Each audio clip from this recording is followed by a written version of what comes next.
officially back at it. This is Book Nice coming at you with the Articulated Comic Book Art Podcast. This is episode 89. I'm your host, Book Nice. I got my buddies with me, Colonel Crackers, Pan Cheesy, Rick Dom. Be coming at you with a special Friday night show, being as though we probably not going to be able to get anything in on this Sunday. We want to come at you with an end of the year extravaganza, and we have special guest Tony Danza. I'm like, the boss. Tony Danza and a tiny dancer. Hell yeah. Hell basically. Yeah. Hold me close. What's good, fellas? What's good? How's everybody's Christmas? On this Friday night. Word. Everyone have a good Christmas? I did. I thought it was pretty solid. No complaints here. Yeah, it was cool. Nothing crazy happened. You know, I'm an old man, so, you know. No crazy political conversations at dinner. Oh, you lucked out. Man, see, that's the problem with you people that love Trump. You see, Start off strong. Real strong. Hell yeah. Rick, how was your Christmas? Oh yeah, I was MIA last week. It was good. Friend that moved down to LA came up, so we were just hanging out and whatnot. I mean, I can't complain. I didn't get like no actual gifts from people. They just always give me money, which I can't complain. I don't think anybody in here would complain about getting money and just buying whatever the fuck you want. Don't forget it was your birthday recently too. Yeah, it was my birthday on the 10th. Yeah, that I got money for that as well. Nobody wanted to. When I started collecting heavily, everybody was like, "Dude, we're not fucking buying you toys. What do you want?" And I was like, "Man, well, fuck you. All I want is toys." And they were like, for the most part, they're like, "Yeah, we're not buying it." I was like, "Well, then I guess you're gonna have to give me money, and I'm just gonna buy them myself." And then that's what happened. And it's been this way ever since. Yeah, until this day, he's still getting money. You got some sneakers. You got those. I can remember I wanted to be a gangster. All my life, all I ever wanted was money for my birthday. I'll other than like sneakers, everything else has just been picking up figures that have randomly been releasing and whatnot. Like I cannot believe that Kingpin wave is already hitting targets. That's just fucking unreal. Yeah. Todd hit me up today and said that what's this site had them available? GameStop has them all up right now. But some site had them available like in stock right now. I don't really fuck with Dorkside though. Like I've never had a successful purchase from them. I don't fuck with Dorkside. Yeah, you guys remember a few years ago they were that company that delayed a bunch of orders and like people never got their waves of Legends, a couple of years ago, and then they ended up selling, having the wave on hand at a con. Yikes, right. I remember that. Yeah, I know. I know Todd. He always looks out when I always hit him up that I really want these figures, and he always recommends Dorkside. But I just like everybody else, I went through that same fiasco 2 years ago, and I just do not fuck with them on any level. Like what wave was that? I'm gonna have to keep it like 1,000%. I just cannot rock with them. I want to say it was Juggernaut. Yeah, mine was the Juggernaut wave. Boom! Look at that. Yeah, I remember people were pretty heated about that for sure. Oh yeah. Yeah, rightfully so. the two lines I take the most serious when it comes to like a sub line from ML, the teams is just X-Men and Spider-Man. And so you fuck with X-Men or Spider-Man with me, it's over. I can't deal with you no more. It's over. Curtains. Curtains, exactly. You ever go night? Yeah, I just cannot do it. If it's not through Amazon or through somebody else reliable, I'm just not rocking with it. My friend down in LA before he came up, he found them in Compton, of all places, Compton. Damn. And he found the whole wave, and he was like, "Hey man, I'm buying the whole thing except for this 6 arms and this Night Thrasher. You want them?" and I was like, "You know what? Yeah, man, let me get both of them." And he was like, "Hey man, can I send you a picture of this 6 arms really quick?" And I was like, "Yeah, okay." And he sends me the picture, and it looked like absolute dog shit. And I told him, "Dude, put that shit back. I don't want that." Yeah, why the hell would you pay for that? You're gonna find it everywhere. Yeah, I was like, "Nah, man, I'm not gonna do this having a Marvel Legend early shit. Put that back on the counter. I don't want it." And yeah, I didn't end up getting that. I got Night Thrasher though, who comes with quite possibly the worst skateboard I've ever seen. That thing is like, you know, those coin machines where you used to get the homies. Yeah. Like, Who could forget? Who could forget? That looks like where you get the skateboard from. Yeah. Like, it is just terrible. It's they tried to sculpt it. They have a bunch of like lines etched in, like he's out here grinding it up, like he's out here on his grind. And they couldn't given us like a tech deck quality skateboard. Not happening. Huh? Yeah, right. And tech decks are so cheap too. So like, I mean, tech decks retail for anybody that doesn't know is $4.99. So you can imagine if they're charging $4.99 wholesale for those things. They must cost like fucking nothing to make. Like the margins have to be good on those. And they just were not rocking with it. You know, some of the tech deck ramps and stuff, you know, they have like stair sets and little brick walls and stuff like that. It'll kind of work for Dio pieces sometimes. Yeah. When I worked at Ross, they would constantly come into my store, and I would always buy them. I even have this like large empty pool, which I still have no idea what I'm going to do with. And like, water. In the very early days, before like people started doing their things with the dioramas as far as A.C.B.A. goes, I had a lot of tech deck little shit and was trying to like piece together shit. But it's crazy now where everybody is as far as building sets and shit like that. So the game has leveled up. I remember that was the thing. Everybody would just, oh man, where'd you get that city piece from? Like, oh man, this is tech deck. Like, oh, yeah. From when? 2003. Yeah.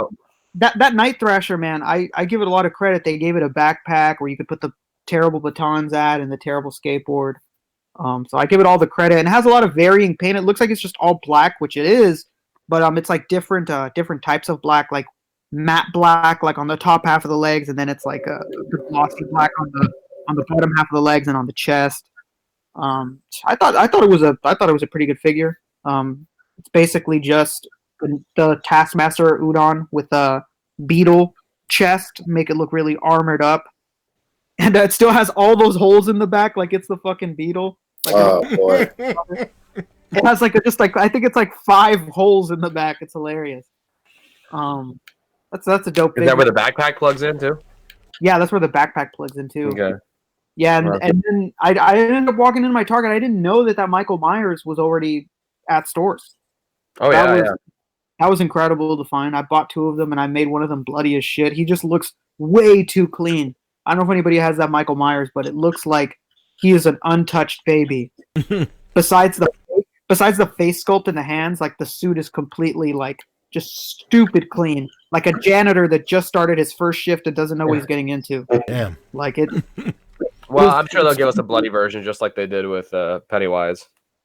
Yeah, I could definitely see that being a thing that's gonna happen. We got a Lori coming out and all that stuff. I mean, I think they're going pretty deep with whatever they can get away with.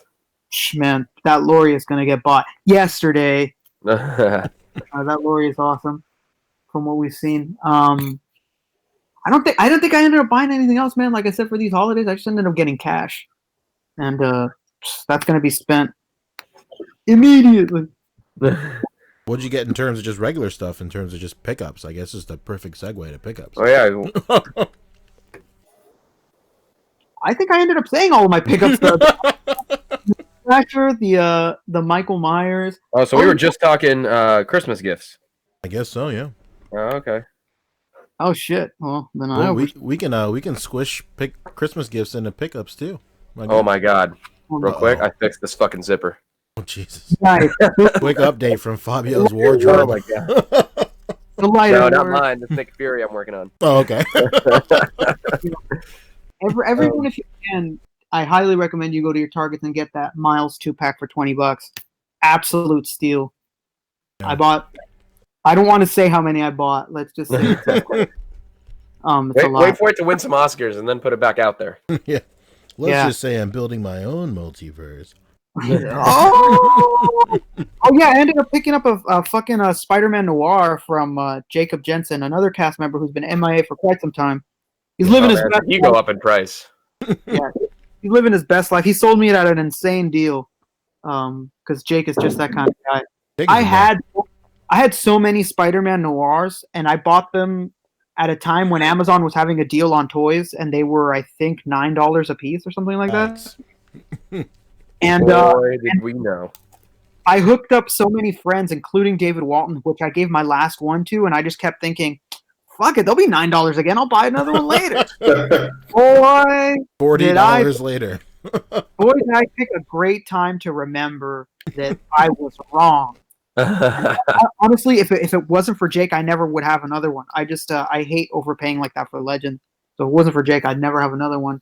I didn't want to say how much he made me pay. It was just like almost nothing, to be perfectly honest.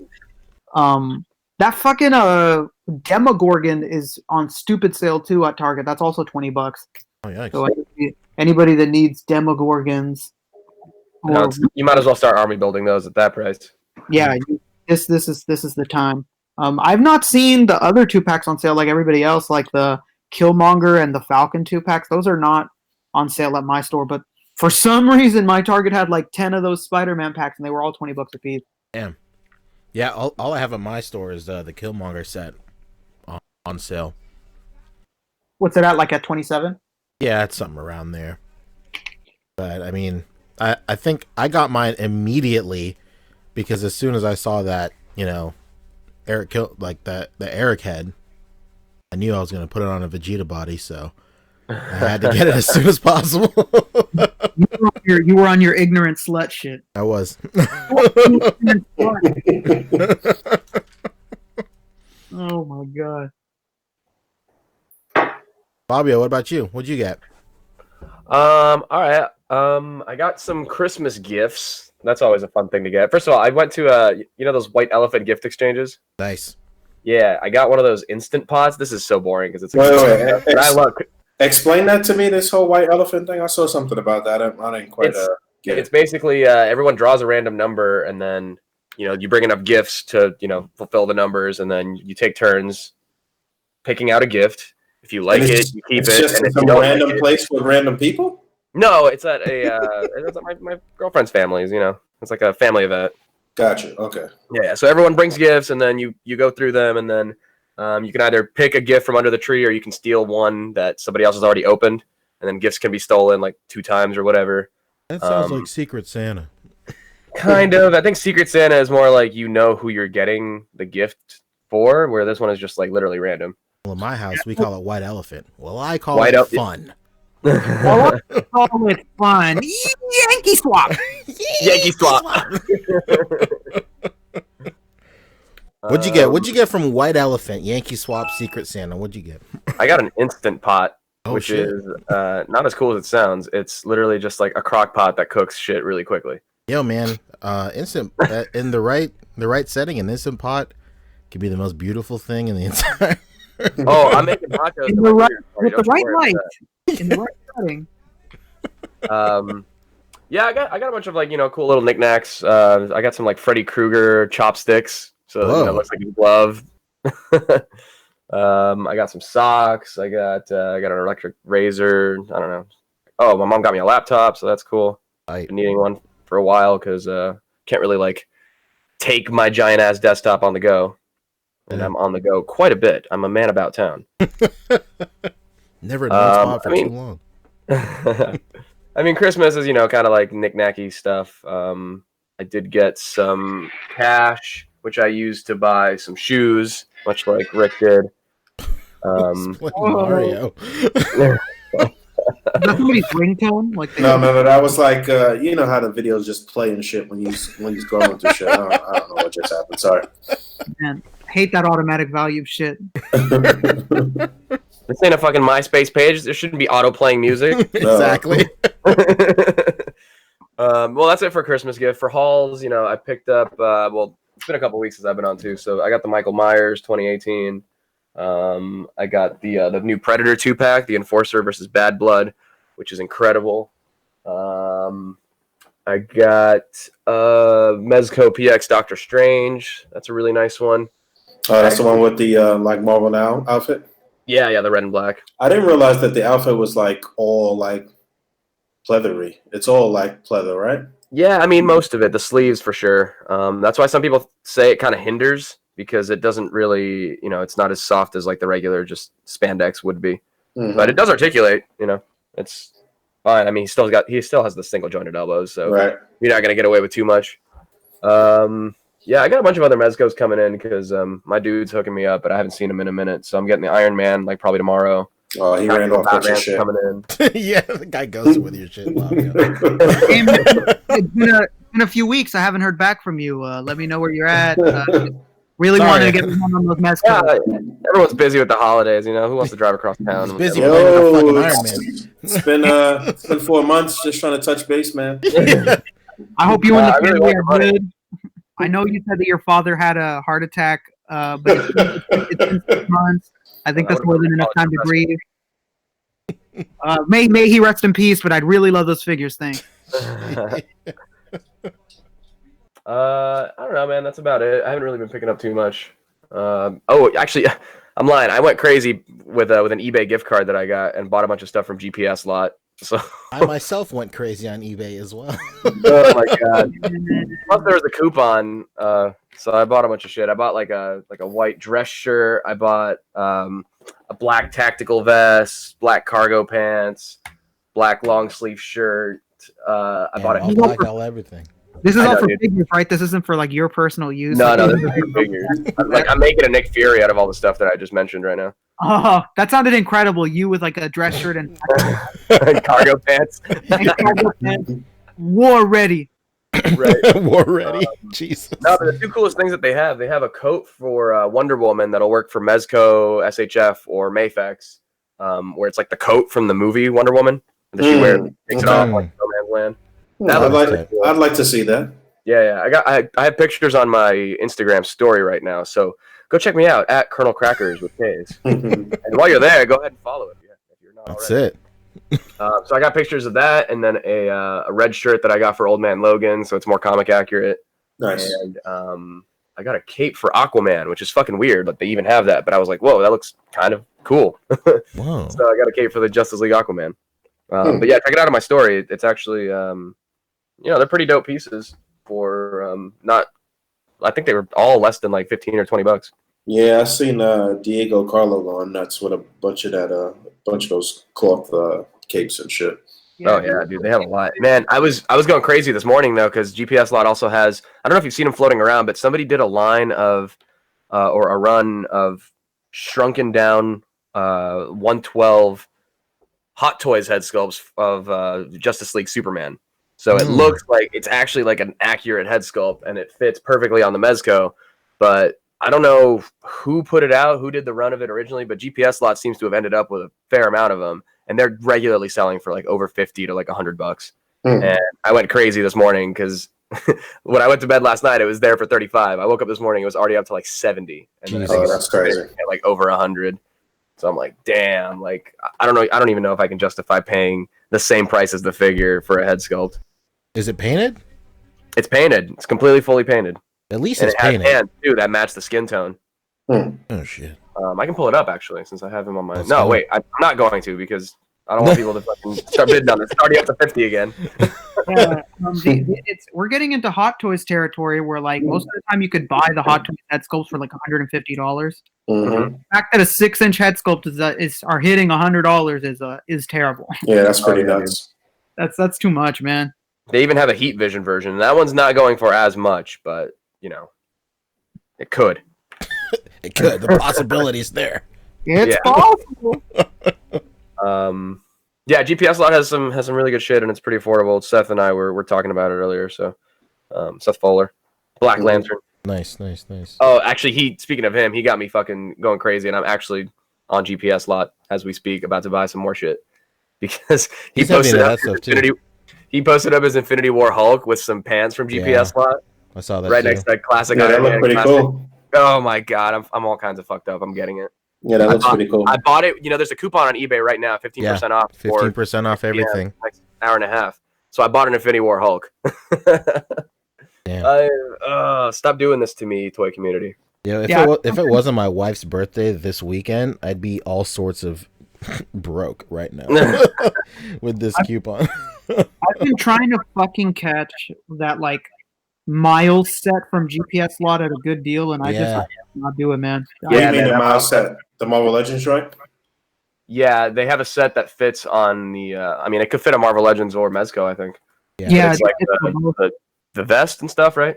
Mhm. Yeah, it's the I'm gonna jacket, pull it up. the hoodie, and the pants. Yeah, so I don't know how true this is, but like I think GPS Lot is just a Chinese-based seller in the US. Mhm. And he gets a bunch of like, because there's a couple of eBay sellers that list the same stuff that GPS Lot sells, but it comes from China. Mhm. And I think that he's just a US based seller of that. And whenever they get new product in, like this Miles set, he'll put it up as a bid to gauge how much people are willing to pay for it, and then that'll Mhm. set the main price. I don't know if that's true. Yeah, Yeah. they'll do a few auction runs and then kind Yeah. of average it out. Well, that makes sense. It does, yeah. Because I've been following this account for a while now, and I've noticed that pattern for sure. Well, I mean, I'll tell you what, back when people were only using the clothes to make the Bane, they had a very limited option, Mhm. and now they have fucking everything. Yeah. Well, I mean, look how much this shit is showing up online and in pictures and this and that. And like, Yeah. once the shit catches fire within the displaying community, then that's Mhm. that's what they're banking on. That's Obviously, advertising. And man, a obviously. lot of their stuff is actually very quality. Like even the white dress shirt that I got has a bendy wire in it. Mm. Yeah, all their shit is really good, for sure. It's pretty nuts the amount of shit that they're pumping out at decent quality though. Like, Yeah. that's some real China shit. Yeah, for sure. Oh, here, this is the coat real quick. I'm a screen share. Just because I have it here.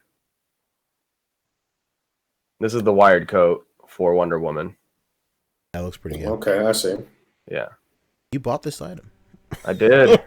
Dude, it showed up right away. Their warehouse is like one county over here. Oh wow, nice. Yeah. Yeah, they're located in California. They're in Arcadia. Too bad that Mezco Wonder Woman is shitty. Yeah, right. Now I can't see her ugly elbows. Thank It, Christ. it looks good though. It looks good with the coat. I think it's just like what, $15, $17. Not bad. It's got a wire, That's it.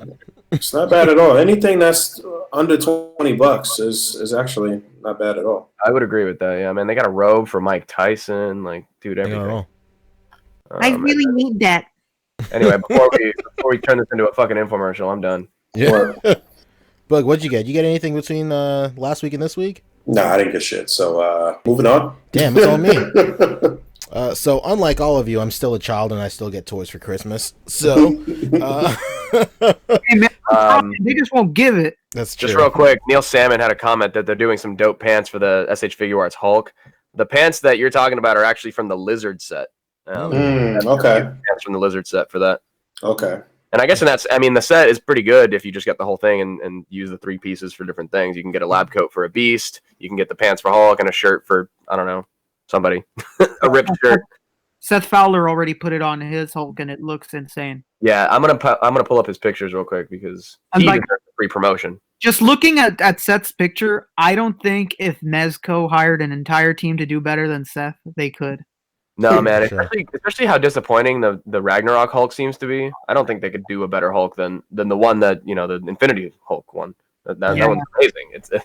I'm not a huge fan of the head because of the shaved sides. I think the other Avengers Hulk is going to be a little more classic looking. But fuck it, get them both and swap the heads.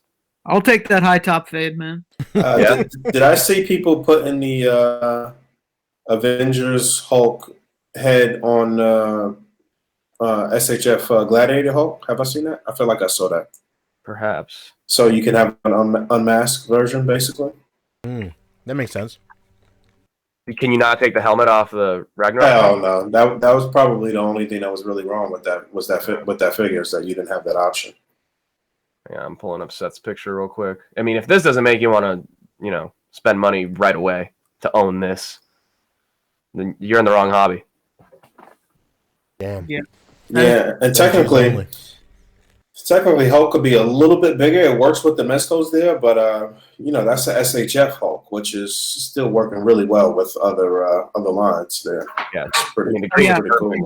If you're playing with the angles, this is going to look incredible. Mm-hmm.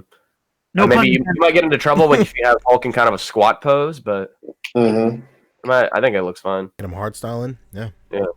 I mean, Hulk traditionally, classically, this era wasn't huge. He was he was a thick boy.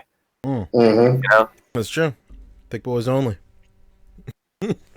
I know. We really do need a fucking classic Thor. This intensifies the need for it. Definitely. It's got to happen. He's got to be mean, as tall that they're hole, each too. like owning their color palettes. This is Knowing Mezco and on the fact that we all want that to happen and everybody's like, all right, now's the time.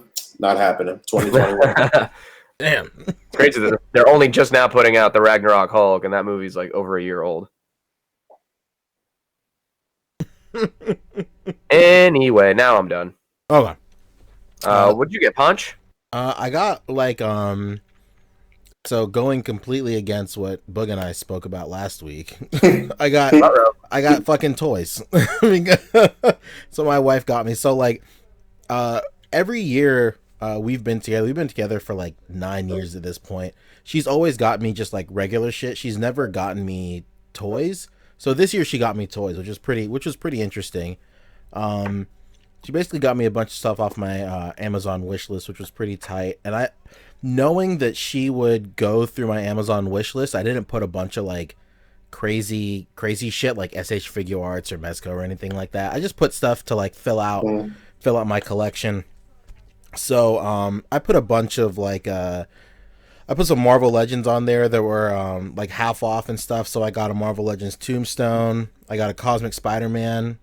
I got that Spider-Man and Vulture 2-pack as well.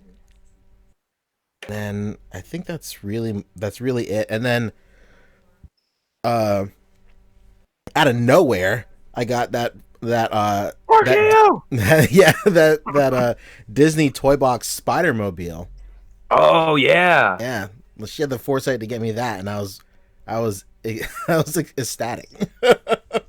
You marry that woman, Punch. Well, yeah, I did. Oh. So, I did. that's it. Yeah, because I remember when seeing like when yeah, well we got it up there when seeing it's in Spider-Verse like for a brief moment, and when I saw it in Spider-Verse I bugged out, and Becca was like, "What's going on? What's so great?" And I'm like, "Yo, it's the spider buggy." Like, I just broke it down, and I was like, "This is why this is great." That invitation was, although I've never heard your wife speak, spot on. Yeah, of course. Can we pray for the Toy Box Thanos copter, though? For what? Oh, yeah. Toy Box Thanos copter. I know. We need that immediately. We need that yesterday, honestly. So aside from that's basically what I got. I may have gotten one or another thing, but I forgot. But I wouldn't be surprised if that's in some form or fashion they do a play on that Thanos copter and Endgame and shit. Somehow they do something funny. Can you imagine? Yeah. Somehow, I mean, they'd have to do it where it's not like, you know, really goofy and shit. Some clever way they could work it. Just like a ship that kind of like vaguely has the silhouette of it.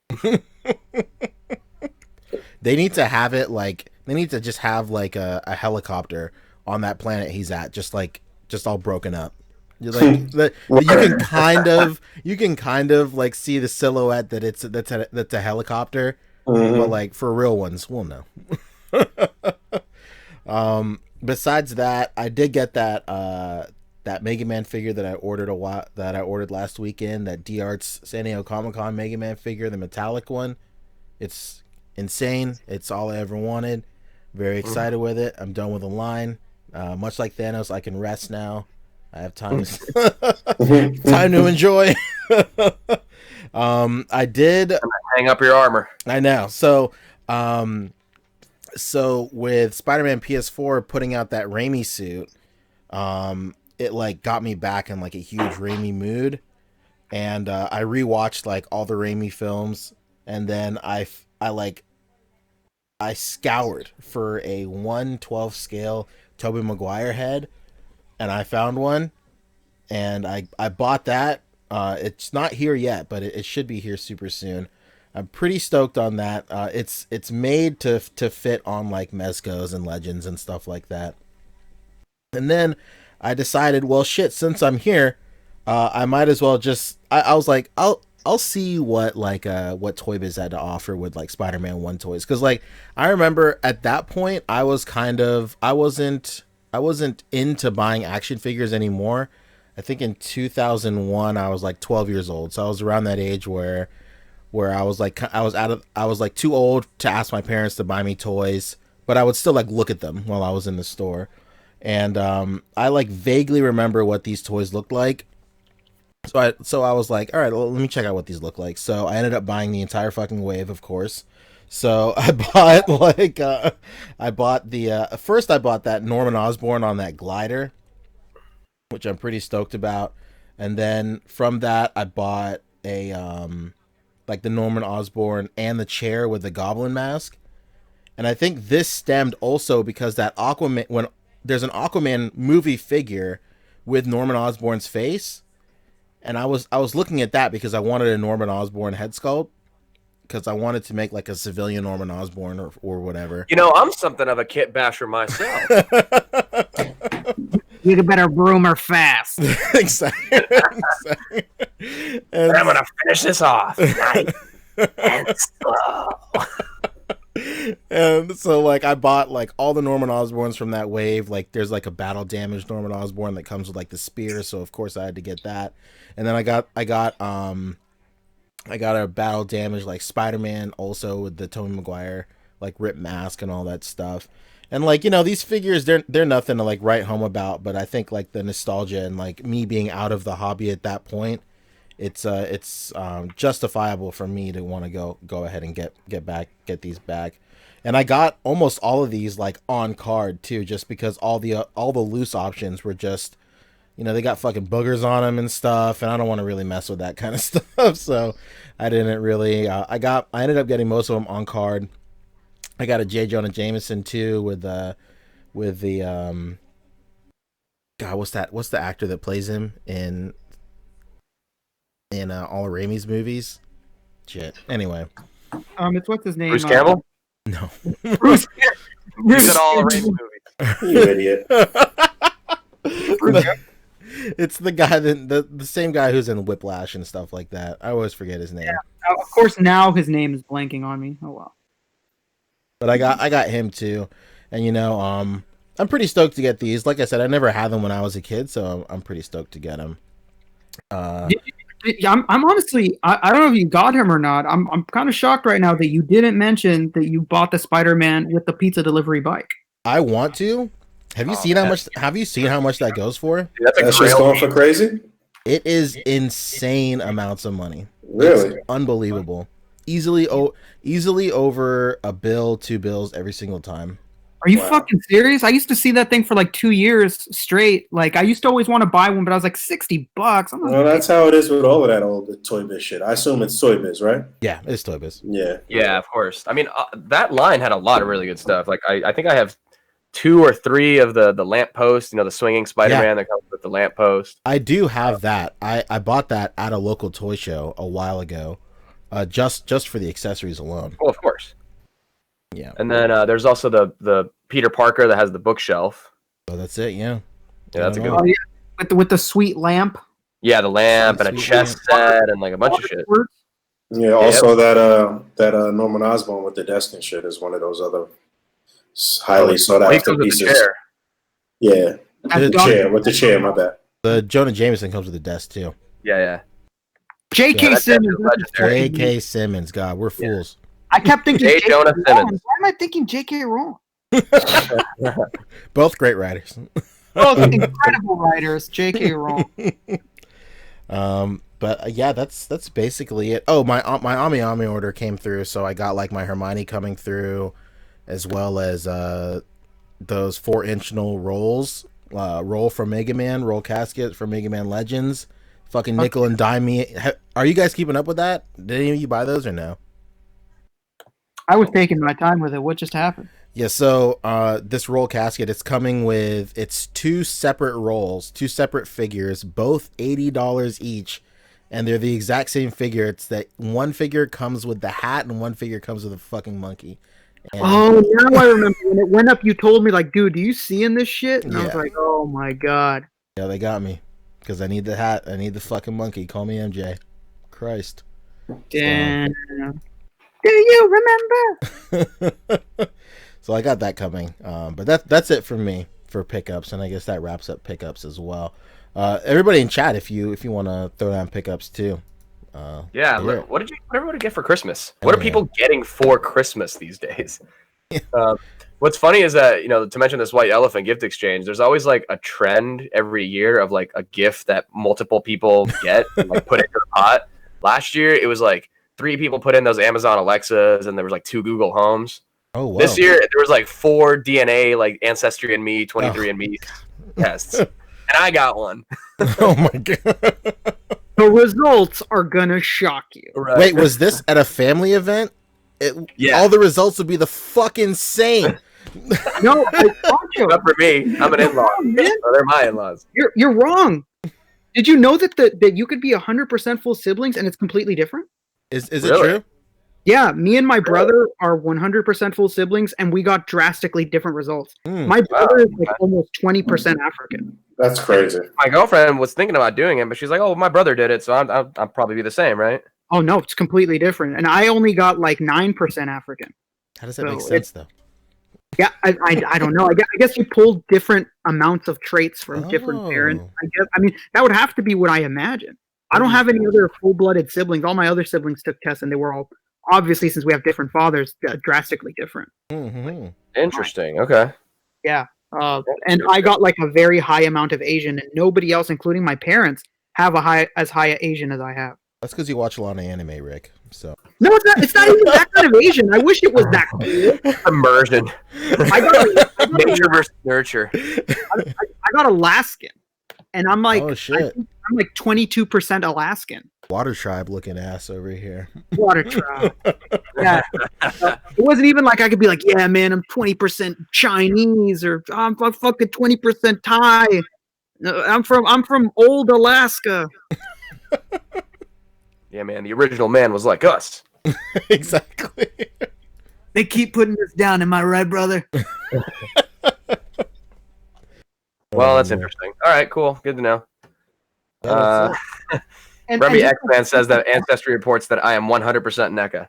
And just like Fabio, I ended up getting it for Christmas. See, there you go. It was just the thing last year. Everybody got an Ancestry test.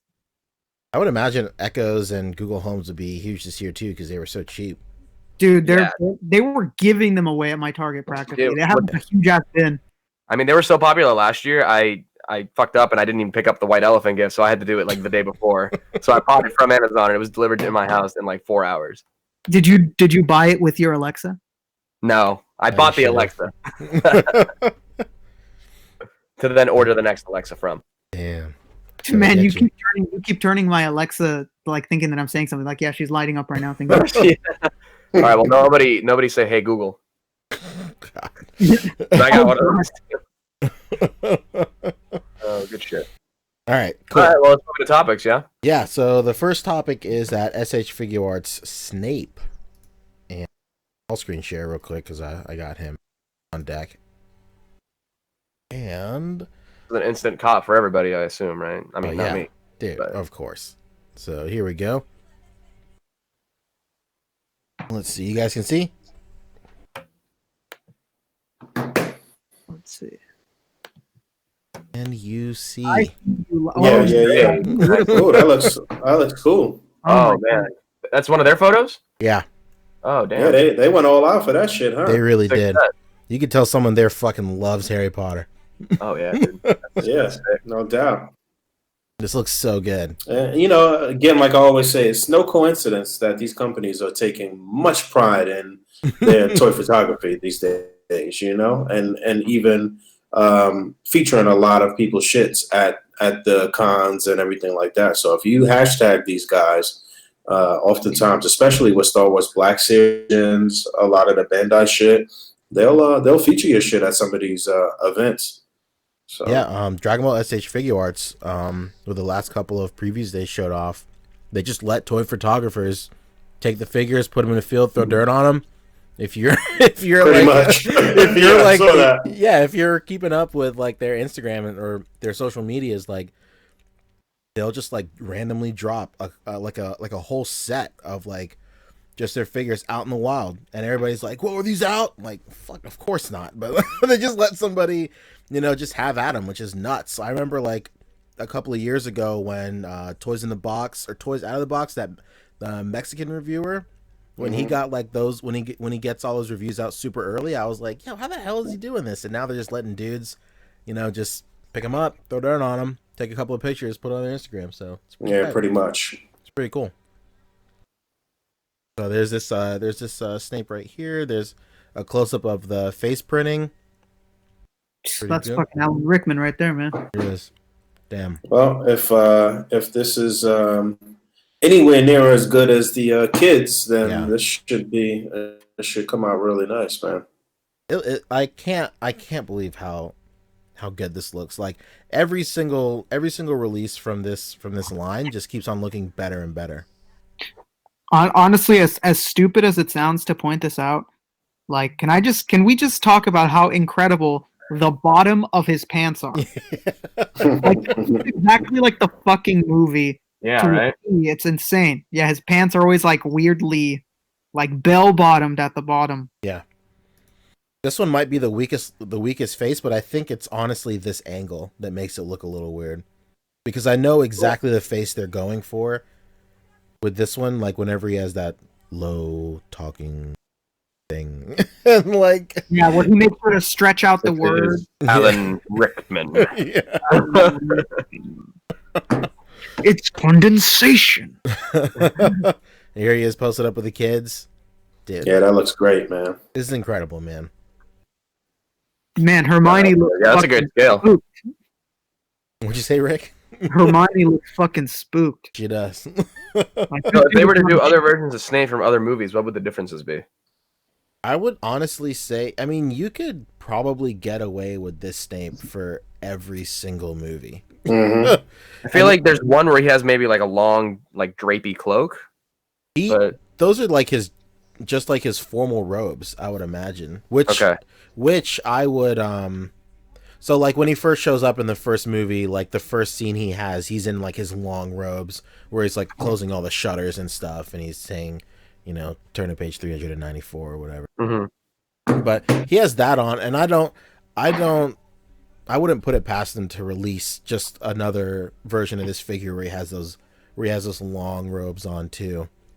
It would probably be smart for them to release a robed Snape when they release huge pause right here, unrobed children. Fuck. No pedo. But yeah, I mean, if there's anything, maybe his face looks a little more gaunt as the movies like progress. Like he looks like way thinner, and his face is more sunken in, and like Deathly Hallows versus Sorcerer's Stone or Philosopher's. In the final films, that's when he starts to wear that like cloak of his when he's like rolling with the Death Eaters. Yeah, spoilers. Spoilers. He's like 10 years old. But yeah, this looks super good, super promising. I literally can't wait. Like, I'm so excited for what they're gonna announce next. Like, I just don't know. Even if like I hope it's not Fantastic Beasts. Like, who was showing off Fantastic Beasts earlier? It was Mafex, and was there somebody else? I think that was it. I believe it was just Mafex showing their proto for Newt. Okay. But I just don't know where they'd go from here. Like, obviously they're doing Draco, but like, who else from the first movie would they even do? If they did a Hagrid, it'd be fucking over. Oh, that'd be sick. Yeah, he'd be huge. Yeah, they could do all the yeah teachers, I guess, right? I think I Jesus Christ, I'm too excited. I need to slow Professor down. McGonagall, yeah. I think like just in terms of who would like really sell, probably Hagrid. They got to do a final battle version of the kids where Harry's in like the red sweater. The red sweater, Ron in the green sweater, Hermione in the whatever she was wearing. It'd be cool if they did a like a platform 9 3/4 set. That'd be really tight, man. Hit me with a Dumbledore, a McGonagall, and a Hagrid. That's it. Yeah, I think that's where they need to go next. Because like in terms of students, like Draco is the only other student. If they did a Crab and Goyle, I would be shocked. I would be absolutely shocked if they did. Honestly, I don't think he would sell well. But if you really want to get your money's worth out of these molds, you could. I mean, nobody's gonna complain because it's. I mean, the body's not the same as Neville. Yeah. Their body. I mean, yeah, he's tubbier than them, but like, nobody's gonna be like, "Come on, man, he's supposed to be fatter."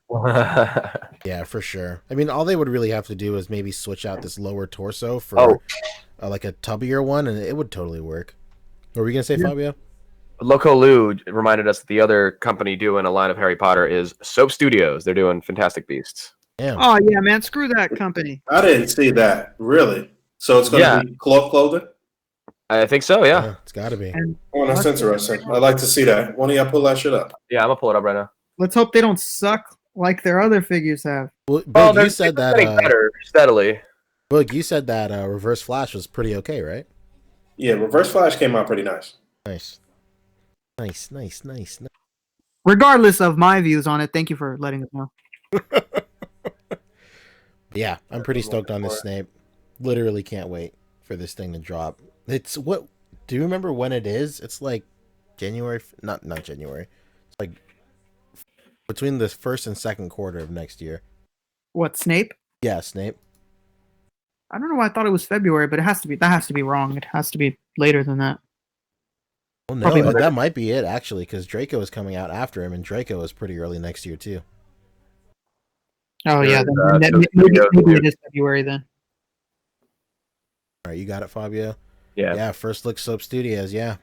Everybody knows you put Harry Potter figures next to Aquaman. That's just the way it goes. Jason Momoa for scale. That's it. Yeah. I don't understand why these companies keep making such soft sculpts. Like this should be like the nicest the figure looks, and that head sculpt looks just like so soft and muted. Man, Eddie Redmayne also has a really weird face that I feel like is very hard to capture. Like he has this kind of like he does have a pout to him. He has like a damn it, my aunt just made me try to eat a whole lemon face. Like kind of sour, especially in the movie. He has like a kind of like a. He always looks like he's a little worried. I don't know. He has a very angular face though, and you would think that would lend. Right. That would be like a huge win for sculptors. Like be able to do a lot with it, but who knows? I don't sculpt. I don't know.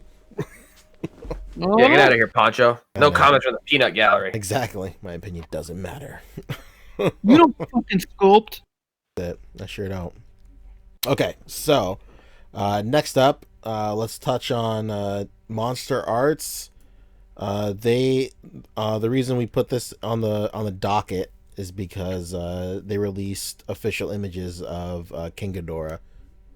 Have any of you guys seen this yet? Is Brandon down there in the chat somewhere? I'll text him. Yeah, let him know. I saw them, but just like last time, not much to say because I'm not buying them. Well, this guy is actually pretty affordable. Let me go. He's like 180 or something, right? He's what? It's like 180. Yeah, he's 179. Wow, 99. Which is 179.99. You got it. And like that's, I mean, I know that sounds like a lot of money, but we were predicting 250, 270, something like that. But this guy is pretty affordable, and like considering his size, like this guy doesn't fit in the frame of the photo right here.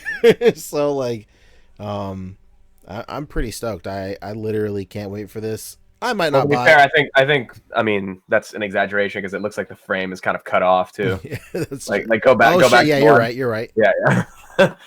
You're right. Sure, illustrative purposes, including the cropping. Yeah, Man, that figure is gonna be a pain in the ass to put in anything. Good. Look at the size of him next to Godzilla. Dude, you can't fit that in a detolf. You sure can't. Only if you put it at like like an angle. I don't know. How would you even fit that? Like the wings themselves. We're gonna need a bigger boat. Yeah, exactly. For sure. Take the sides off your detolf.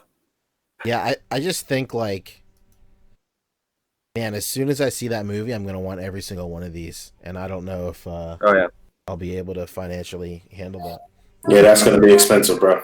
man, these will probably look really good with the Mezco King Kong that just came out too, Shit, yeah. which I've heard is actually quite solid, and it's only like $40. Yeah, I've heard that. I've heard it's really good too. I didn't even know that thing was coming out. I know my comic shop put it on my pull list by accident. I mean, not by accident. I technically told them to hold all Mezco for me. Mm-hmm. I just met 112. Damn, so you got Living Dead dolls and everything, huh? Oh yeah, man, they're holding them. I got all these designer series, Michael Myers there. How many cases of Mezits do you have? And I got so many Mezit keychains. I give them out to everybody for Secret Santa. White elephant. White elephant, yeah. Yankee swap. Yankee swap. Oh, I don't know if we talked about this too, but since I have the picture pulled up of Fantastic Beasts, they're also doing Harvey Dent and Joker from Dark Knight. Speaking of Fantastic Beast, Yeah. Yeah. Well, speaking of Soap Studios, that's a better segue. Oh shit, that is a soft sculpt. God damn. Yeah, right. you know, soft that. What is happening, people? But to Loco Lou's point, he could just have this as like a random civilian in the background. Like Yeah. those head sculpts look Yeah. like they're sculpted out of styrofoam. Like, oh, Jesus Right. Christ. Anyway. The okay. softness of rubbers. Yeah, those look kind of awful, man. Damn. They look like old ass like Very 5 points blurry of picture. articulation figures. Yeah, look at him. He just bit a lemon. Yeah, right? Just bit a lemon. He's got that weird face. I don't know. Like there's this weird slightly half open mouth thing, you know? You look like he's always pouting. Exactly, yeah. And I think Hot Toys did a pretty good job with it. Yeah. The Hot Toys one does look good, but he looks like too boyish. He looks like he's a teenager in this. Yeah. He looks like Pinocchio. Jonathan Taylor Thomas version, yeah. Let's go. Exactly, Jonathan Taylor Thomas. Oh, this is cool. This is the Soap Studios body. Okay. They got Nurse Joker coming out too. Not at all. Oh, these guys aren't quitting. I don't know. These look pretty good. They should. Hopefully they don't suck. Separate the neck from the head, please. That's really all I want from these guys. Wait, why do people keep doing this? Like, I you're know, not right? up to it. Technically, it adds more range of motion because you've got to, unless you, of course, you connect the fucking head to the neck. But I don't mind having the neck joint at the base as long as there's a neck joint at the base of the head. I'm really surprised that they picked that license. That's just weird for Soap Studio to me. I don't know. It seems like that license might just be a pretty inexpensive license to grab. Could Which be. one? The Dark Knight? No, I'm thinking Fantastic Beasts. Fantastic Beasts, yeah. It has to be cheap or something. It might be a situation where, hey, we'll give you Harry Potter if you do Fantastic Beasts first. But SH Figuarts just has so much fucking weight. They're like, nah. That's yourself. No, man, we don't like lemons here. Yeah, exactly.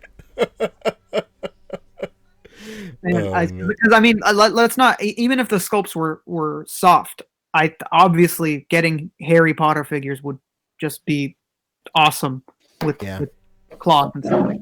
Go robes. And like the worst part is real robes only. The worst part is if that fucking Redmayne like bombs. Well, there goes getting anything else. Yeah. Right.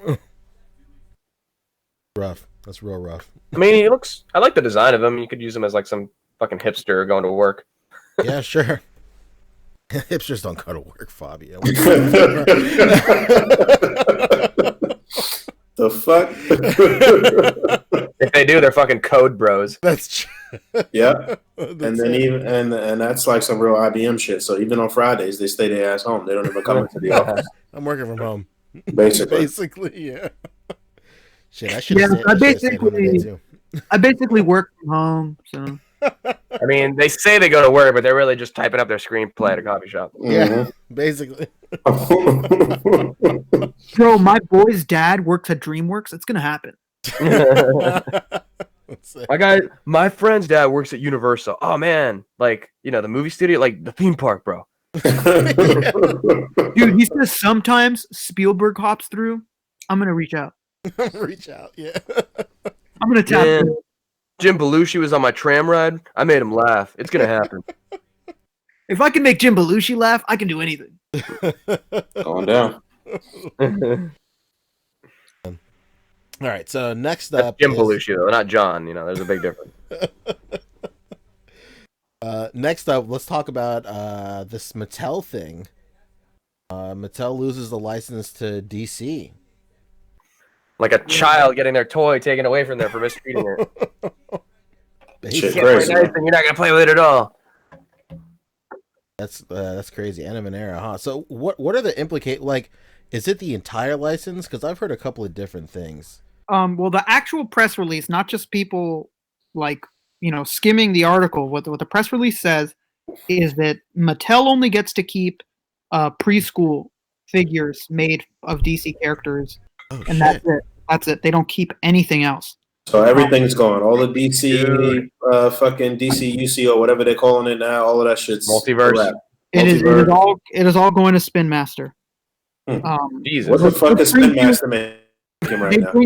They bring you such hot hits as Airhawks, Woo! Furby, and wow! I mean, just whoa, Furbies, Airhogs. That's the guys I want dealing Jesus with my fucking toy Christ. life. Like, if these guys aren't in David Vonner's ear right now. Well, I'll tell you, I was just about to say something like that. I was just about to say it depends who they have over there, though, that will push them in the right direction and tell them and help them navigate the current landscape shit. But yeah, that's really interesting. And we making jokes and shit, but it's not like Mattel has been using the license wisely all of the time. We've been saying for the past 3 years that they've been fucking the whole shit up anyway. So they haven't been stepped into the 21st century as far as all of these other lines are concerned and really stepped it up. Nah, so and people have been making even larger speculations. In 2017, Hasbro was poised to buy Mattel and then backed out at the last minute. And people are wondering if it was because of a conflict of interest from owning DC and Marvel rights at the same time. And now that DC is no longer with Mattel, if that will open up the fact that Hasbro has been wanting to buy Mattel for quite some time. Well, I wonder how rapidly this is going to advance, because I'm wondering if, and I guess we're supposed to be touching on this later, but Toy Fair is coming up in February. I wonder if that would be appropriate to ask Hasbro if they know anything about that or what's the deal with that and shit. I'm sure they won't be able to say shit, but it'll be funny to put them on the spot, I guess. Next year is Mattel's last year with DC. I'm sure they've known that it was their last year with DC for quite some time. You have to plan for figures for production 18 months in advance. So I'm almost certain they were told, like, yeah, man, although we haven't signed, we're not going to sign. Well, I'll tell you what, whatever they put out, that's the last shit. No matter how shitty it is, it's probably still going to be highly sought after. It's probably still going to be, especially. I saw somebody comments on a picture of that Catwoman with the purple suit and was like, "Well, I hope they still make this." And she was pictured with somebody else too, with Batman Beyond. Yeah, so that was from what line was that though? That was that's Multiverse. That's Multiverse. Okay.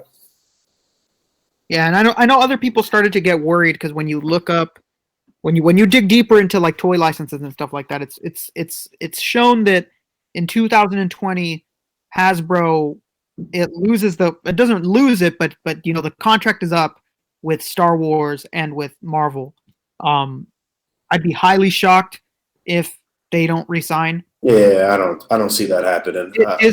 Disney was gonna buy Hasbro. Oddly enough, Disney wanted to buy Hasbro before the Sony deal, so I don't really see why somebody that wanted to buy a company wouldn't just renew and like maybe buy them like 5 years in the future or something like that. It would be. It would make absolutely no sense for them to not continue on the same path. It's been lucrative. It's been a success from our vantage point, I think. Yeah, I mean, you don't release this many Marvel Legends wave if it's not extremely successful. Yeah, no doubt. And get so buddy with the fan base and ask them what they want and all of that shit. Like, nah, you don't do that. Yeah, you do that kind of shit when things are just going great for you. Yep, no question about it. So I don't see it going anywhere. nobody releases this many figures of something that's failing. You know, the reality is when I go to my Targets, when I go to my Walmarts, the only things that always change is just the Marvel Legends aisle and the Star Wars aisle. Mhm. Everything else is always the same for months at a time. I mean, I may not collect them, but you know, I'm there fucking hunting. I'm doing nothing, so I'm paying attention to what's on the shelves. And if it's not Marvel and if it's not Star Wars, and I guess to some credit, the DC and WWE stuff, everything else fits. Because kids just don't buy toys anymore. What was it that we looked at recently with the WWE shit, and they were going to put out like some new highly articulated shit? What was that? Yeah, the Ultimate Editions for the WWE line. Okay. Yeah. Starting with Ronda Rousey and Ultimate Warrior. Right. Those look really nice. Yeah, those looked very impressive. I'll just buy to at least sample and see how they're doing. You know, I want to have some type of comprehensive. Yeah, like I said, I'll definitely buy those first two figures just to check them out. Yeah, I mean, I'm trying to stay away from buying WWE stuff anymore, but just like you said, they're making a move in a cool direction. So I wouldn't mind just picking them up just so I know what's up with them. What did WWE do to you, Rick? It's just that I hate that the waves aren't very diverse. We always get the same damn wrestlers, and I hate that there's no updates to anything. The bodies have been the same for a very long time. I mean, it's great that they're doing face scanning, but face scanning doesn't make any sense with them sometimes. Like, imagine, Poncho, if you were buying SHF and some of the SHF had face scanning, some of them didn't, and then at random in their prize toys, some of them would have face scanning too.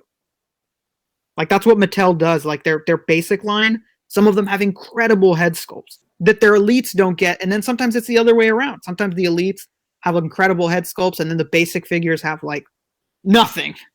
So it's imagining that, and that's terrible, Rick.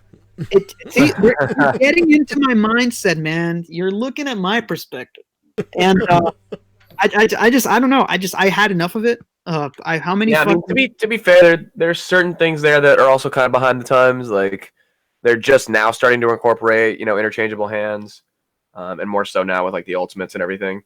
But it's just a lot. There's a lot to collect with WWE, so you really got to like stick into one lane. Yeah, there's the modern wrestlers, and then there's the the old school wrestlers. It's a lot, and with how much Legends are ramping up now, I just don't have the time or want at this point to just continue that. What's the current wrestling shows that are coming on right now? Still Monday Night Raw and something else? Yeah, Monday Night Raw, SmackDown. Okay, when SmackDown come on? Tuesdays, and then Raw is Monday. Really, Monday and Tuesday back to back wrestling shows? Yeah, I remember. And they're both live. Yeah, and they're both live as well. They used to spread them out a lot, but for whatever reason, it's just going back to back now. That's a weird rollout. Why the fuck would they have back to back days? And that's on top of like the house show schedule, where it's a lot of non-televised matches. These guys are always touring. Just because you only see them wrestling twice a week doesn't mean that they only wrestle twice a week. Right. It's crazy. That's interesting. You would think they would have the Monday and then like a Saturday or Friday or some shit. That's and like Fabio just said, believe it or not, sometimes at these house shows that they don't televise at all, people lose their belts. Right. Yeah. And then you watch Monday Night Raw, and then it's like, so I'm sure you guys all heard I lost to Kevin Owens. Like actually, no, we didn't. Shit happened in West Bubblefuck. We didn't see that shit. Yeah, and they do it on purpose so that their quote unquote stars won't be seen losing. Like, that still matters. Like, this is 1996. Like, a lot of that company still lives in the past because of Vince McMahon. So, no, just everywhere with WWE is just a pile of shit. Yeah. All right. So I guess moving on from that, what's next on the docket? Talk Marvel Legends. All right. Hey, those guys. Yeah. Rick, you brought up something that happened with Marvel Legends as a 2-pack, right? Yeah. They just put up for pre-order that's scheduled to release February the 4th through GameStop. The Arnim Zola and the Shield and the Hydra Agent 2-pack. Anybody got a picture of that or no? There's pictures. Just go to the GameStop website and type in Hydra. It's the only thing that comes up. Over to GameStop.com. Pancho's company. Well, My my He's baby. the CEO. He's the CEO. He is the CEO. And the CFO, Chief Financial Officer. That's course. right. Don't you? So are these brand new figures or what? What do I search? They showed them at SDCC. What do I search again? You just type in Hydra. It's the only thing that comes up.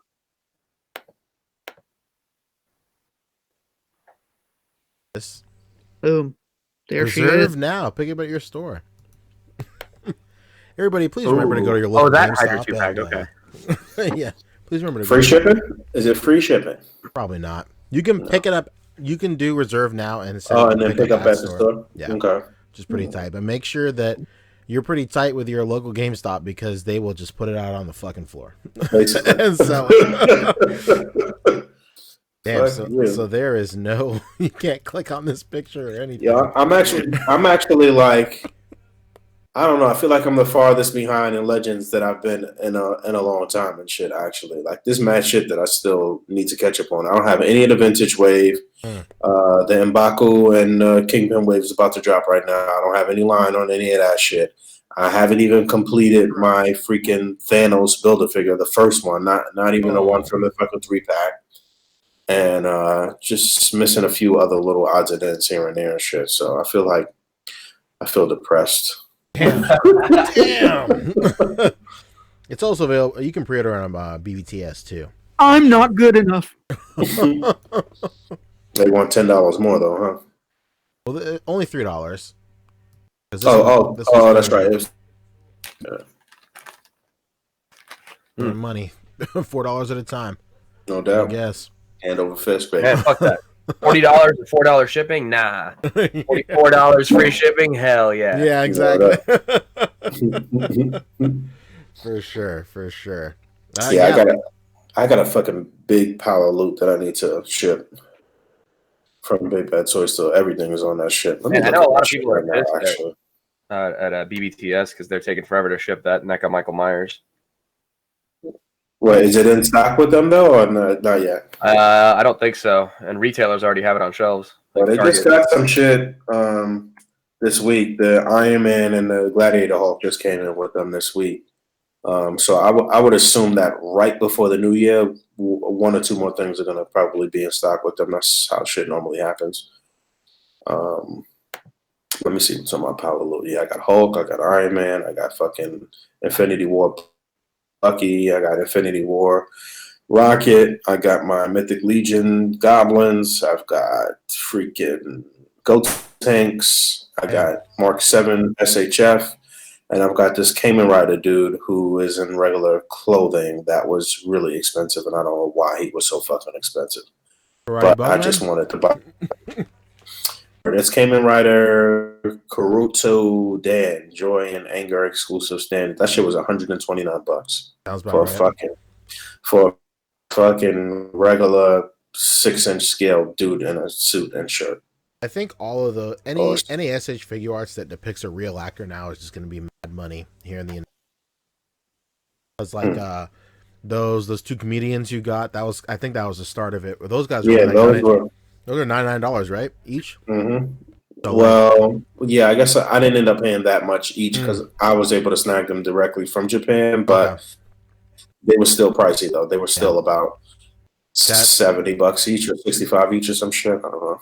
That dude I was bugging out about a couple of months ago, Areno Game Center CX guy, he's going to be $120 when he comes here. Yeah, that dude. I think we're starting to see a trend now. And you know what's funny? There's a cheaper one that was a little cheaper, and I actually like that outfit better. That one was $114 for Kamen Rider. For the Kamen Rider dude, yeah, it's Kamen Rider SH Karuto Dan Sorrow and Fun exclusive. I don't know, but that one's with a darker jacket. Well, I'd assume all of these are Tamashii Web exclusives. Otherwise, why?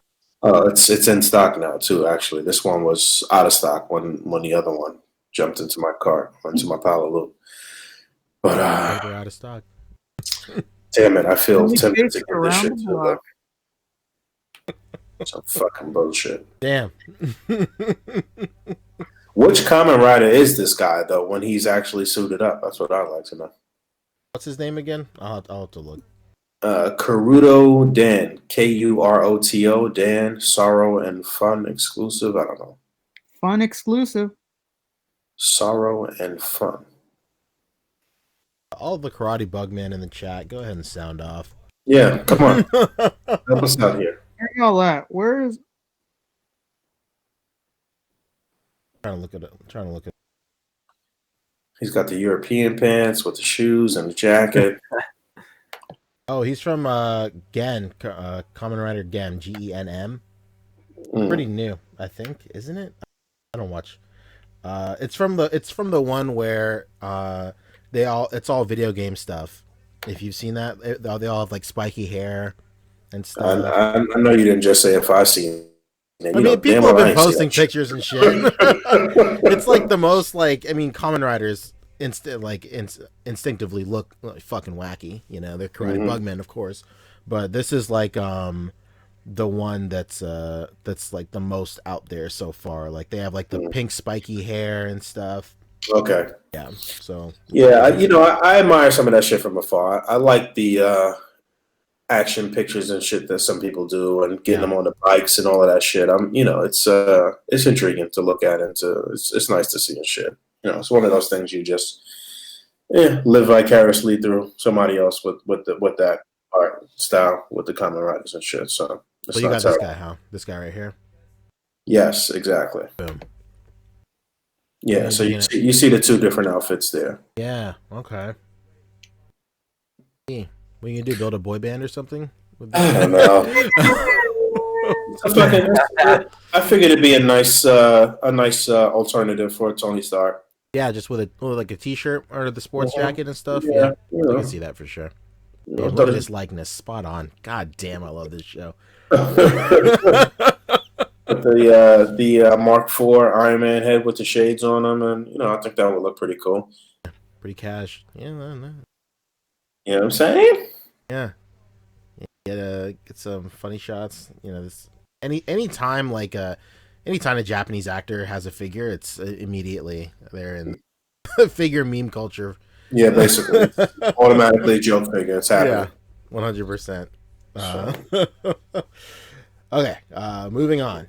Yeah, was there anything else with Legends that was dropping that we were talking about? Well, we said M'Baku Wave is dropping right now, and so is Kingpin. Kingpin is showing up in certain places, but Kingpin seems to be pretty lackluster over, obviously, Kingpin, and people wanting maybe to build two Kingpins so they can build Shadow King, but overall the wave seems to be pretty underwhelming, though.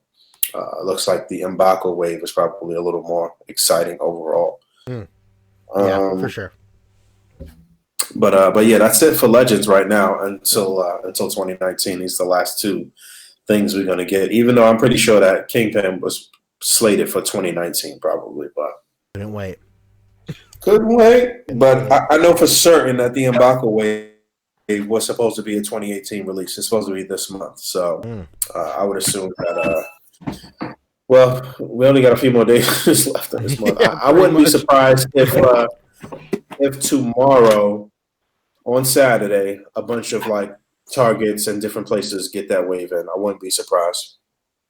Yeah, I wouldn't be surprised either. The very last minute. So, maybe get out there on your final hunt of 2018. Yeah, get your try to find it.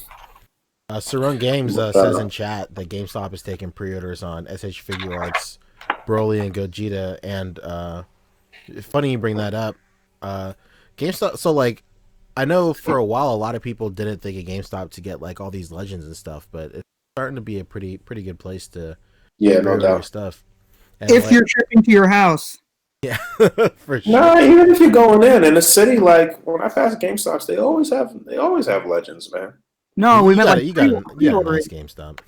Yeah, it's like Poncho said. There's been a lot of stories where you pre-order to ship to a store, and then the store just fucking sells it to someone else. Just puts that shit out. Like, that's literally how I've gotten everything I bought at GameStop is that they sold me somebody else's pre-order. Yeah, basically. That had to have happened with me. It's like I told you guys. One night I went in on Black Friday, like almost at closing, and they had two multiple men and that Skull Trooper.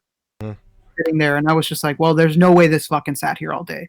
When you guys have like 25% off toys, like there's no way. You guys put somebody's shit out, and I just bought it. Build a rapport with your local GameStop so they don't do this shit to you. Basically. Don't get caught. Yeah. Nice. Or you can fully pay it off, and then they won't put it out there. At least they shouldn't. Otherwise, then there's a disciplinary action handed out by me personally, all the way up from the corporate ladder. Send you a fucking letter with a little thumbnail picture of Tia on the top right corner. Titled, "You fucked up." Nice going, The asshole. woman may concern. Yeah, exactly. Fuck. Oh man. Next up on the docket, we're talking Kevin Feige and X-Men. Rick, you brought this up. Enlighten us.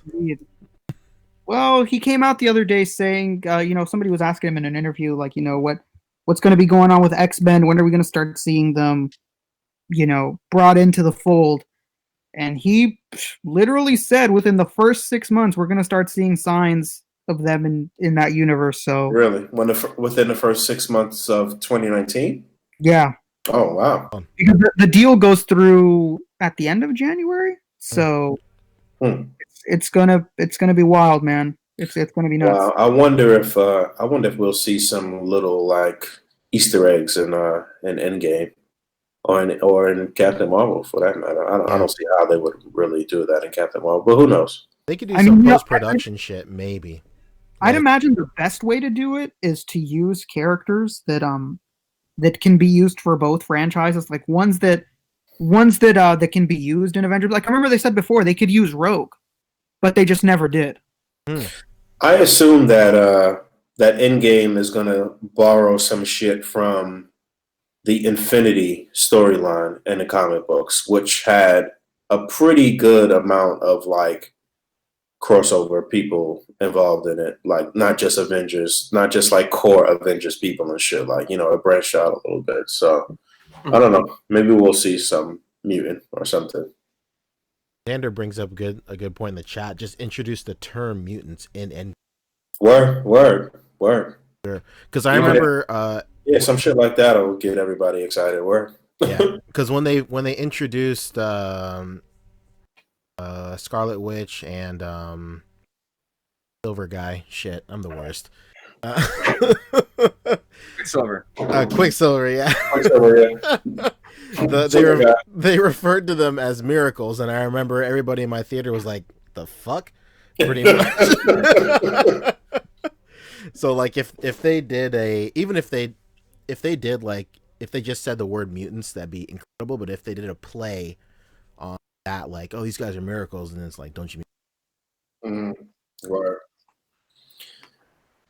So. But yeah, I mean, like you said, Infinity War, since it's been on Netflix. Oh yeah, we forgot to. Well, we didn't really forget, but yeah, just to mention that again. Netflix premiered Avengers: Infinity War on Christmas, I believe, or the day after. I think it was Christmas. But for whatever reason, it wasn't like some shit that they were like promoting. Like when as you open up Netflix, you would think that would be some big shit that they would have on the main screen and shit. You had to search that shit. It was weird. Yeah, so, I wonder if it had anything to do with some other shit, like Bird Box or whatever is getting a huge push right now. They just didn't want to overshadow it, maybe. Yo, the speed at which the memes for Bird Box came out was fucking crazy. Well, crazy. Literally the next day, it was mad hilarious memes. Like, yo, y'all spoiling the movie for everybody else. You didn't see all the articles about that? About what? There's some funny style shit going on about those memes, man. What do you think is viral marketing? All the people that tweeted out those memes that went viral were accounts with like almost no followers, and they were immediate. Damn. So people are wondering if those are bot accounts that Netflix bought to like hype their shit up. Interesting. In this day and age, I wouldn't put it past them. I mean, that's genius marketing, if so. And that's why people were like, man, how do people have these memes of Bird Box when it literally just came out? Like, how is this? I don't even know people that have watched it. And right. And I don't know, it's just very crazy that like every single account I mean, you got to think too that we have people that are fucking hipsters that are fucking labeling themselves as professional meme makers and shit too. So Yeah, they're called shit posters. Yeah, that's it. They're called shit posters. So it's possible, but some funny shit. Definitely some funny shit. Some funny shit came out from that. But yeah. Also, the Black Mirror movie came out too, so that's their big marketing thing that they're doing. I heard that was like some interactive shit.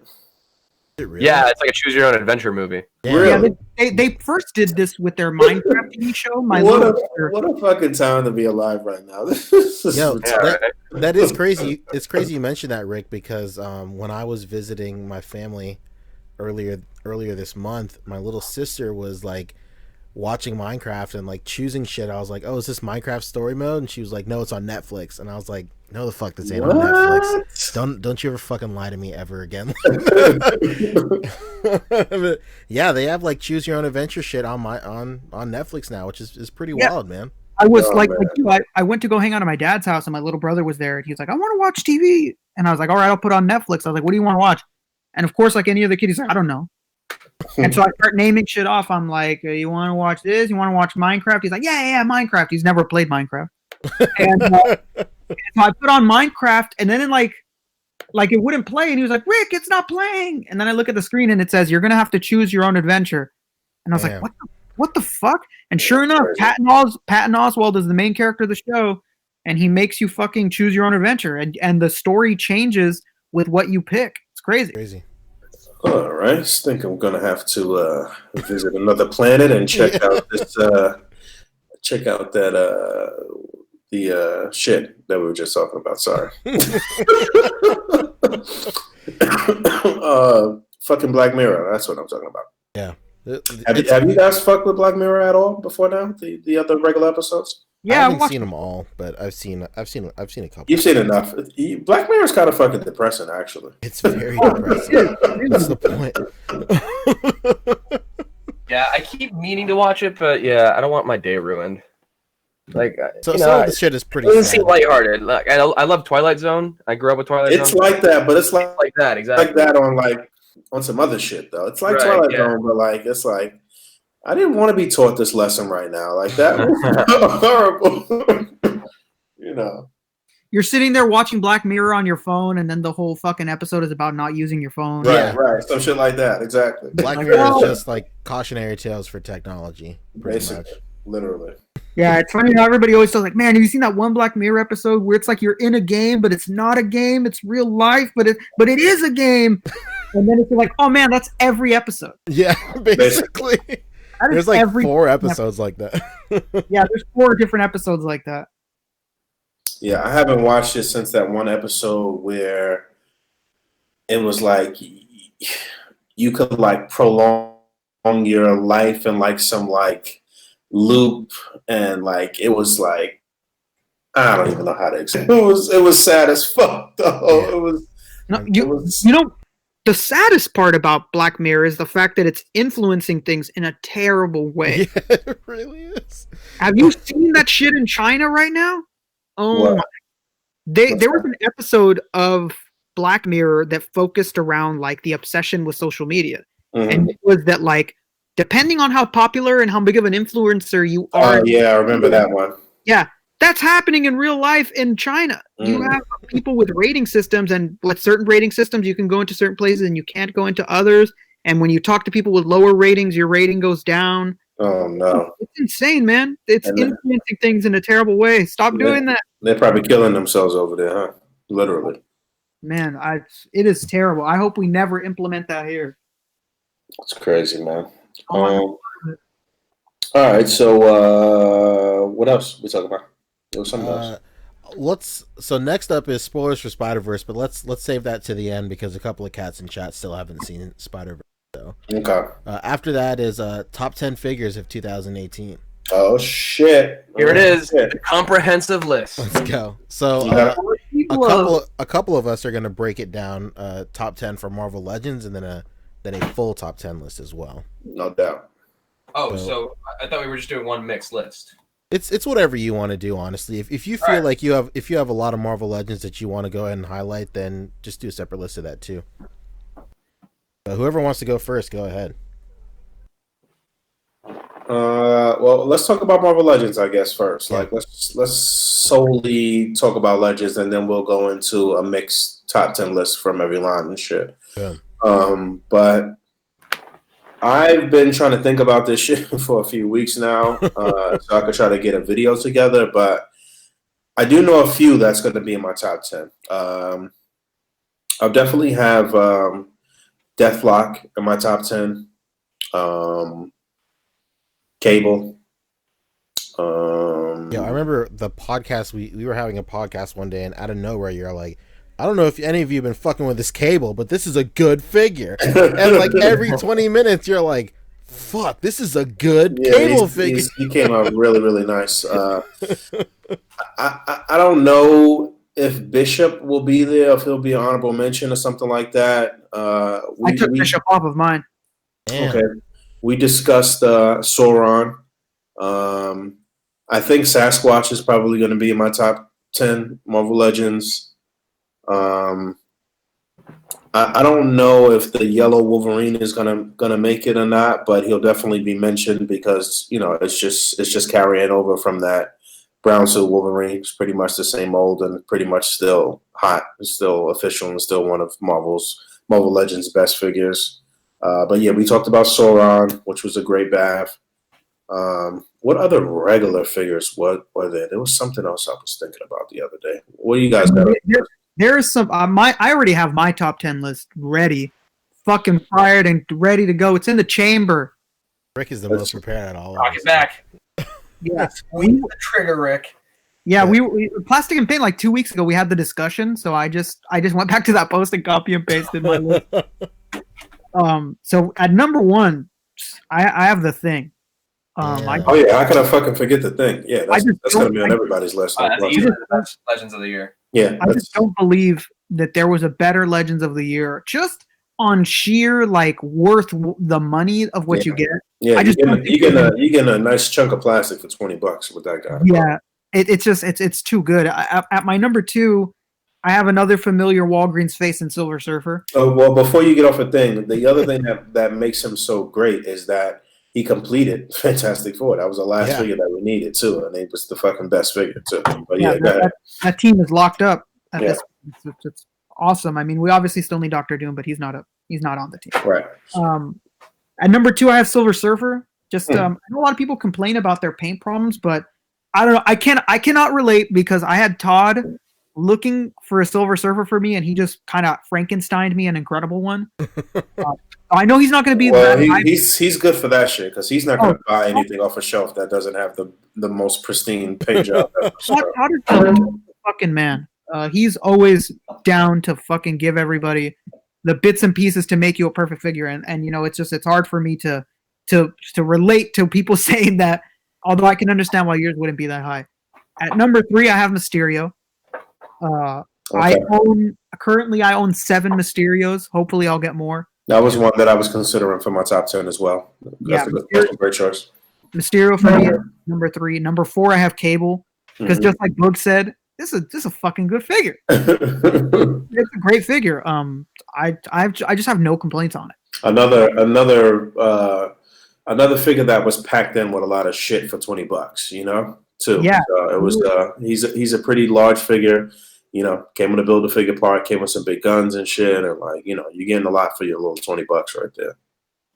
I had Sauron on this list, but I took it off just because it's a BAF and it was the only BAF I had on the list. Mm-hmm. So I just opted for not putting it on there. At number 4, just because of the new body that was introduced alone was just incredible to me, was Omega Red. You're on 5. Oh yeah, I'm on 5. I'm an idiot. On 5, I got Omega Red just because, like I said, that body is just nuts. I cannot wait for that shit to be reused. Right. It's incredible. I can't wait for that. At number 6, I have the Walmart Thanos. Just because it's been so long since we had Thanos before, and this shit was at one point crazy resell, and just the hype on that figure, especially because of Avengers Infinity War, you can't deny just how how good that figure was. Mm. After that, at number 7, I have Wolverine from the Apocalypse Wave. Just like you said, it's just like a runoff of the brown one, but it's just, it was needed. It was awesome. At number 8, I have the Vision.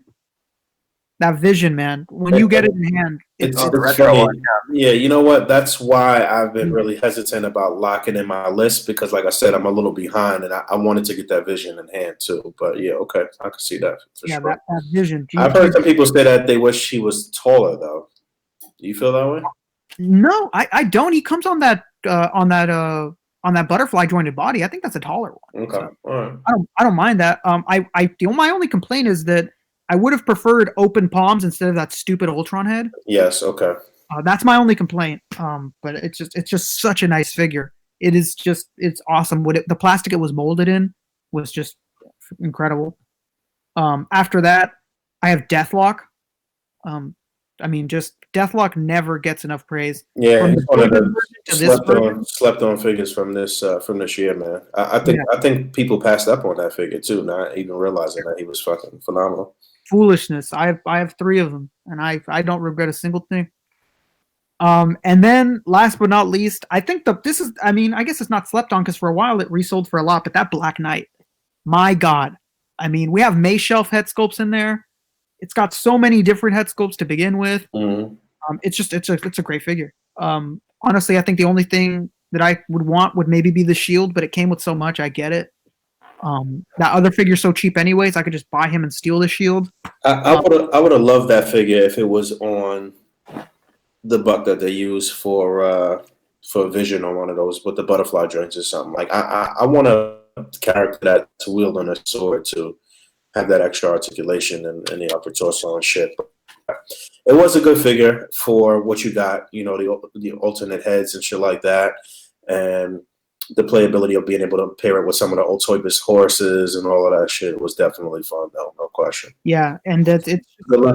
I wish, like you just said, that we could have had the extra butterfly joint, but I just assumed they didn't because it was like a boxy chest, so they wanted it to look like armor.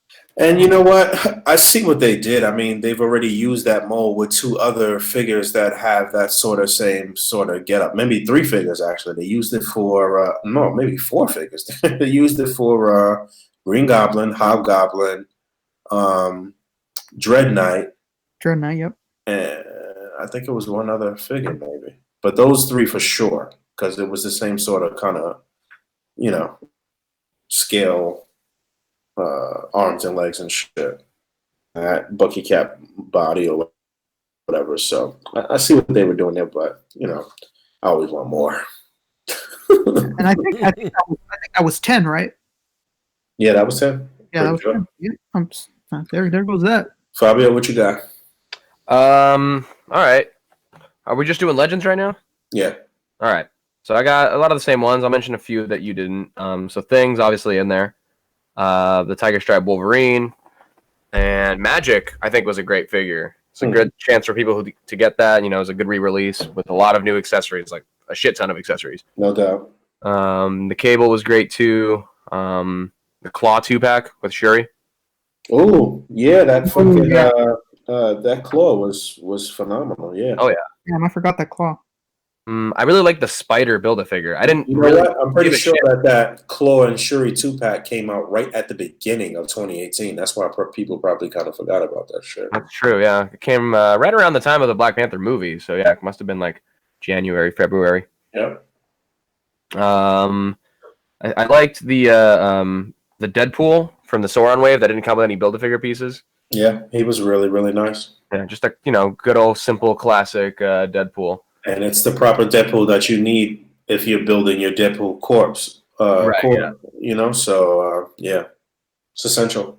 I think I didn't actually end up getting it, but the Silver Surfer I had to put in there because it was a much needed update.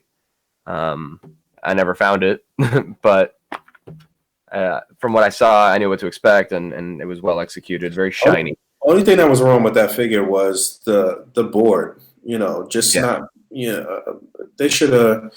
It would have been nice to really see them go to distance with the magnetic effect, or even just 2 prongs for the feet. Like the fact that you could only prong them in at one part was kind of like weird too. I don't know. Something was off with that board. How many was that? That was like 5, 6. Yeah, that was 6. I didn't actually finish making the list. I'm just trying to think of it. Well, I definitely liked. I'm mentioning a lot of the same ones you guys are. I'm just trying to think of stuff that you maybe haven't. Are we counting any of the the top 10 or the first 10 years Marvel Legends stuff? Yeah, why not? Came out this Yeah. year. I didn't have them, but you can count them. Yeah, there was some really good stuff in that line. The Crossbones Captain America 2-pack has the best Chris Evans head sculpt, outside of something you can get from a customizer. Mm-hmm. For sure. Well painted, and you can put that on a Mezco body, and it fits perfect. You can put that on the Commander Rogers body. I have mine on my SH Figuarts.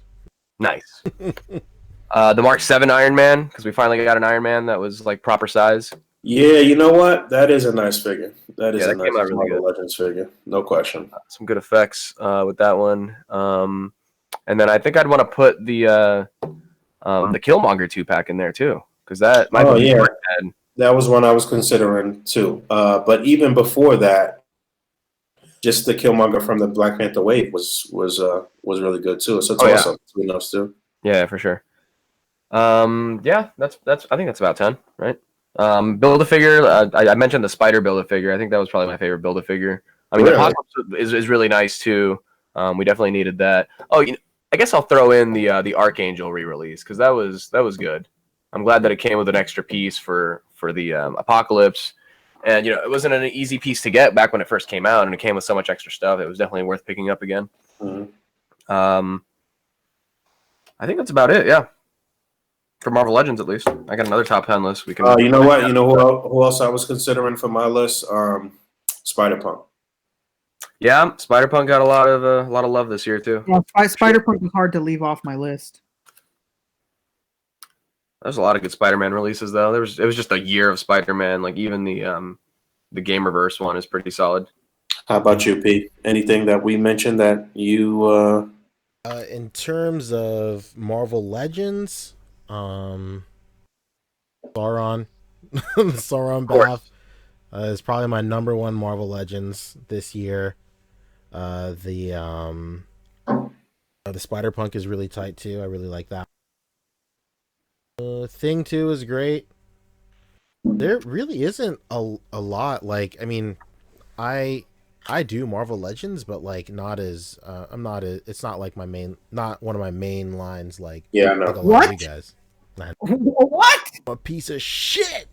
We need a new cast member. Anybody that's interested and is fairly comprehensive with a computer. But yeah, I remember when that spider bath came out. I was all about that, and I got the bath just by itself. I really like that bath too. That one's super great. Oh, you know what? I'm gonna give you some dap, Poncho, because back when that bath came out, I'm almost certain that when you said that you loved that figure when you got it in, I laughed at you. No, that's it. And Poncho, I regret it. It's a weird figure. It's cool, but it's not just the movie's influence. It was like before the movie even came out, I started messing with like the pieces that I had. I'm missing like 2 pieces, and I was like, damn it, Poncho, you're right. This is fun. I actually wish that bath was just a little bit larger. Actually, I wish it was larger. Yeah, honestly, that's the only complaint the only real complaint I have is that I wish it would have been larger as well. The only thing that could make that bath better is if we got a real Penny Parker. Right. Yeah. And like I've been looking to happen, it would have been larger for you to for sure, really be able to put her in there. Yeah. I've almost been looking at like just older Figmas or older SH Figuarts of schoolgirls that I could probably just customize into a Penny Parker. Not really interested in having her in scale, but just there's mad Figmas. For sure. She's one of the little basic kids' toys ones. I was thinking about getting that, like the ones that they sell at Target and stuff. Yeah. But like, I don't know. It just she is the right size and stuff, but like I That is not the same Spider I could, from the movie. I could randomly see Figma actually doing that figure and that whole anime style, and you have the figure and the big mech and shit like that. Like, I could see Figuarts doing it too, considering that they do Figuarts their has whole done shit like that. With Shodogan Kamen Rider, they do shit. that sometimes. Yeah, So I could see it. Well, and we were talking about that a couple episodes back. Yeah, That for sure. who might pick it up, who might do those figures. Yeah, and speaking of that, the more and more I think about your suggestion, where just and it's not even one line gets the entire license, but if they pieced out the license based on Yeah, the that would art be style of nuts. each line, the more and more I think about that, the more and more genius it becomes. Yeah, that would be really nuts. But yeah, just in terms of Marvel Legends, that's pretty much it. That the Ultimate Spider-Man and Ultimate Miles Morales, that wasn't this year though. That was last year, right? That was a while ago. Yeah, that was gonna go. But I just got it this year, so pretty far behind. I will put that yellow Wolverine in mind though, because I missed out on the brown one. So I remember I got that this year, and that one is Okay. yeah. That's Yeah, I'm gonna agree with Rick too about the Vision and also the Hawkeye, because those are very much needed upgrades that we needed. No doubt. No doubt. Those got to be mentioned. Hell yes. All right. So top 10 overall, any line, which y'all looking at? I think the only legend that's going to make my top 10 overall list is probably Thing. Same here. I wouldn't do anything else besides him, I think. I mean, I'm just taking all my legends out of my like overalls. I'm just doing a legends list and then on everything else. Nah, I got it. Well, I don't know. I feel you, but I normally have one or two legends in my top 10 overall because overall legends is my shit. So it's hard for me to not to include them in the top 10. I mean, if that's the case, Thing has to go on everybody's list regardless. Yeah, no doubt. Legends did their thing with the thing. Did that thing with the thing, man. Come on. But what I got from other lines though?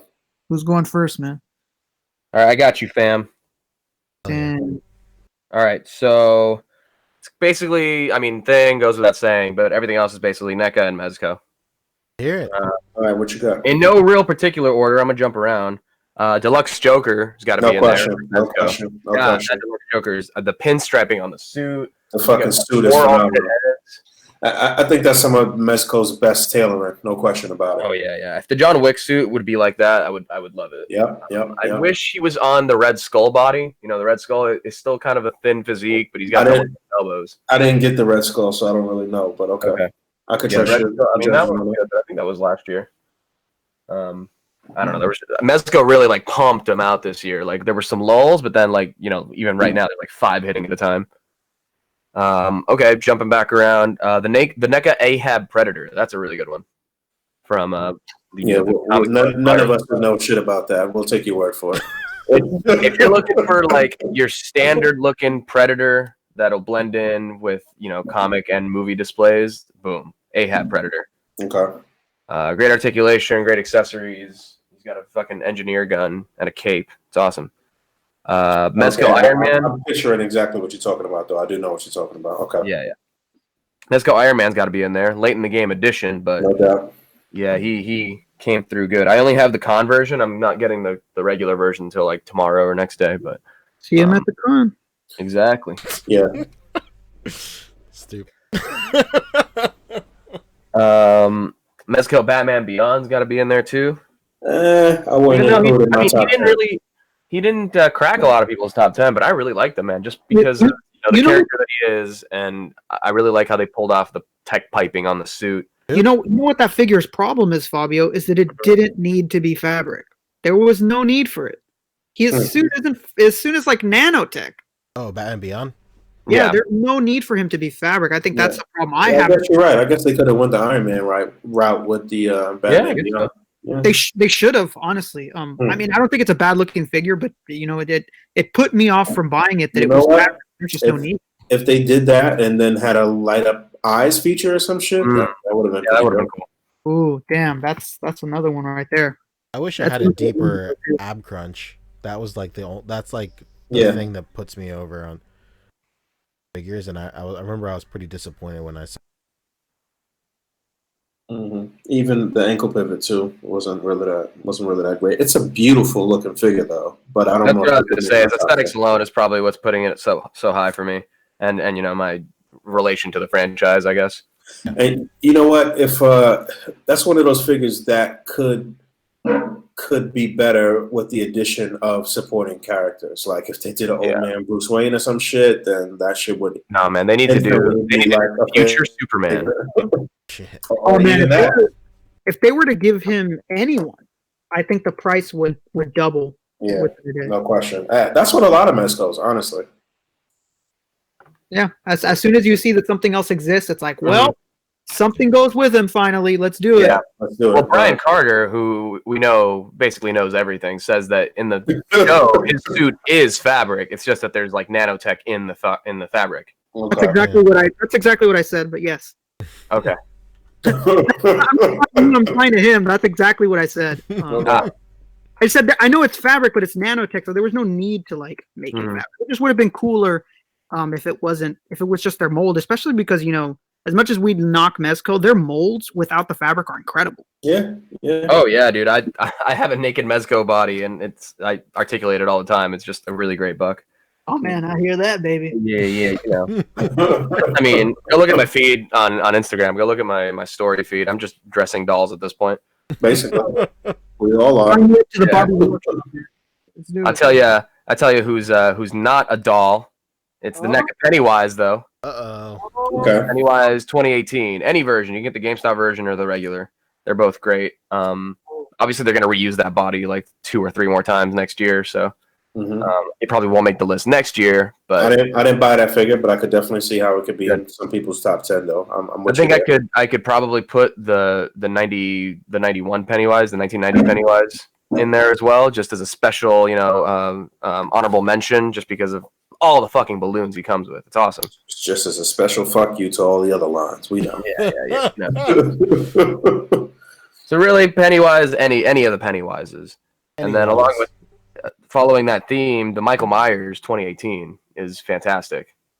I actually think it's better than the Mezco probably in terms of. You know what? I was just about to say, got to give it props for actually, rivaling the Mezco one or being better than the Mezco one. And I don't have either one of those figures, but just from knowing and seeing and whatever, Dude, that Michael Myers, I gotta agree with you. It's just having it in hand, I was shocked by how good it was. I mean, the arms alone, like, quite honestly, I think his arms are more articulated than Legend's arms. Mm-hmm. Yeah, it's some good technology on there for sure. Yeah, it's double jointed, and then the at the points where it bends at the elbow, not only is it double jointed, but it swivels as well. Nice. You can get like any type of pose you want from the arms. It's pretty nuts. Yeah, lots of accessories, interchangeable hands. I mean, I know you said he could be a little bloodier, but that's up to the viewer. Yeah, we'll give us another bloody version soon. I was just about to say that. Knowing Neca, it'll happen. I mean, literally days after everybody posts their bloody Pennywises, they reveal the bloody Pennywise. So yeah, that one's great. Again, I think it is better than the Mezco in terms of like just value. I mean, it's a $25 figure, and you get the light up pumpkin and the interchangeable hands and everything. The tombstone, everything. I think really the only thing that the Mezco has going for it is that it is from the original movie. So if you're like a fucking purist, then yeah, that's the one to go for. But honestly, the Neca one is going to blend in just fine with like all their other horror ultimates, and will probably look better because of how like gritty he looks. Next up, we got the Mezco Doctor Strange. Any of those, any version, they're all great. Yeah, I'm a little bit that one of my versions came with a cape that doesn't actually attach with the magnets, but it's still up there. It's a beautiful figure, man. It's so perfect for Mezco's format, Yeah, I'm with you there. Flowing robes. The pants obviously bothered me too. His sagging pants on the retail. You know what's funny? I just opened mine last night. Who was I talking about that with? I didn't. I had the one that I reviewed was, I think, Ed's, and I was waiting for mine to come. But I literally just opened mine last night, and the pants were fine. Oh, really? Oh, yeah. Interesting. Okay. Well, I fixed them, so whatever. It's fine now. Yeah, I now that I think about it, I think I might like the previews version the most, just because the colors. I mean, it it'll work for a modern and classic Strange, just because Mezco's kind of all over the place with their looks. So this is probably the Doctor Strange you would have with like the modern Cap kind of thing, I think I also really liked the Specops Punisher, but I don't know if I want to really include that because it's just another Punisher. So it's like in the same spirit as that yellow Wolverine. It's like another of the same.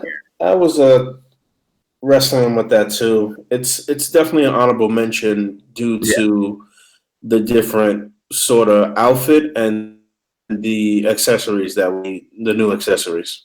Right. Yeah. The three sort of pronged muzzle flare and the minigun, and just that outfit and the freaking the mask.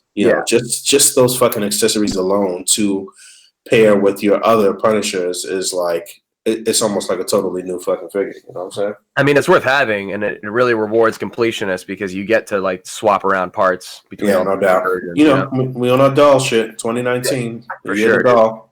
So I don't know if I really want to include him. I think I'd rather put Popeye in there because Popeye is like a fresh, brand new figure, and like it came out of nowhere and it just hit like a storm. Everybody all of a sudden had Popeye, and everyone's like hyped on Popeye.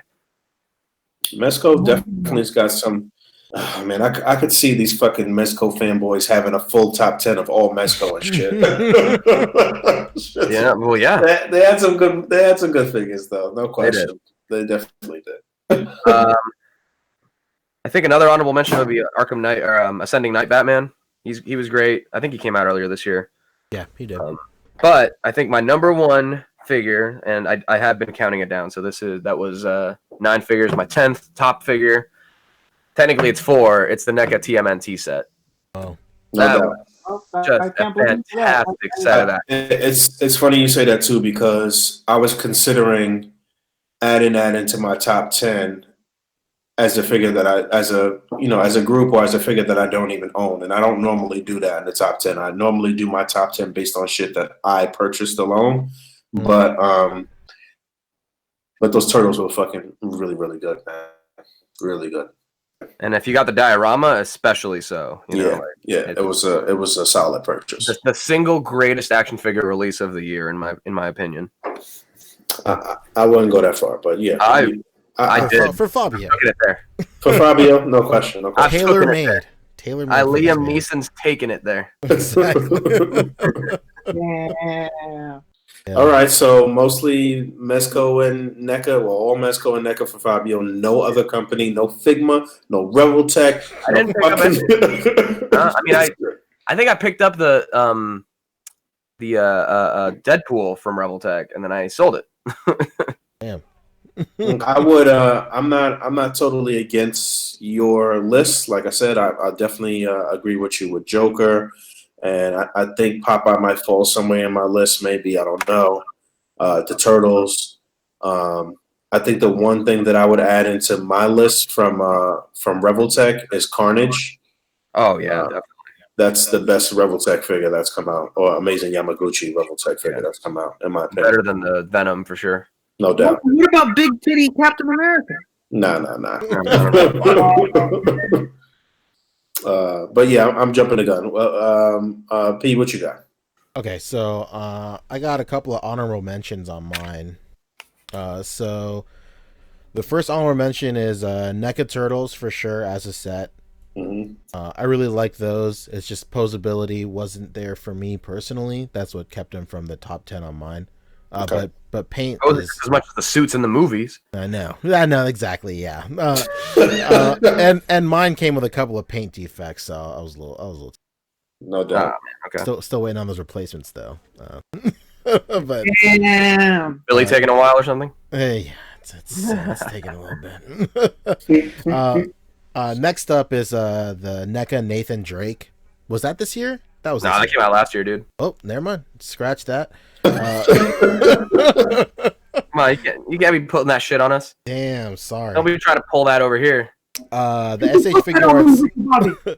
Next up on honorable mention is SH Figuarts Canon Chumlee and Sakura. So any Street Fighter SH Figuart that came out this year was like low key, like one of the best SH Figuarts has to offer. Like, Dude, Sakura. Oh my god. What'd you say? That Sakura was. Yeah. Whoa. incredible. Well, such an incredible figure. Just anything that SH Figuarts put out in the Street Fighter line was just great. I think like they have some of their best engineers on this line, and nobody fucking notices. Basically, like I can get this Chumlee into literally any single pose from the video game without even thinking twice. As a matter of fact, fuck it, Chun-Li is on my actual list. Okay. So, but my last honorable mention is the Saiyan Raised on Earth Goku, just based on how good that figure is and the price point as well, $35. Yeah, no doubt. One of those staple figures for your collection and shit. Like, it's one of those figures that you would buy multiples of, and like, yeah, I'm with you there. Okay, exactly. Yeah, like it's such a smart move for them to make that their cheapest figure, because they get you hooked on that $35 Goku, and then surprise, there's everything else is $200 fucking on after. Basically. That's funny. Yeah, but I can't stop now. Yeah, yeah, exactly. That's literally the mentality. I can't stop now. Quick segue. Like, I see a lot of in like Dragon Ball SH Figuarts communities. Everybody has like this big thing is there's like a full list of like a grid of every single figure that came out, and a lot of people are like, post your checklists and stuff, and like a lot of new collectors only have like 4 or 5, and I feel like a fucking maniac. Yeah, because you got every single one. Yeah, every single one is checked off, and like I posted. Some of them have 3 checked off. Yeah, I posted, and everybody's all like, "Why you got to post a fake list, man?" And I'm all like, if you only knew. No, actually, it's fucking sick. Yeah, yeah, exactly.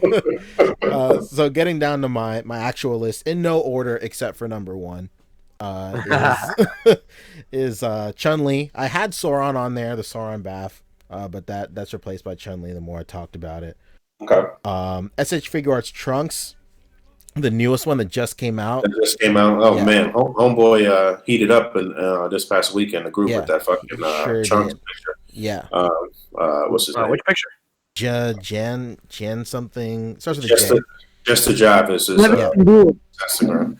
Incredible photo for sure. Yeah, no question.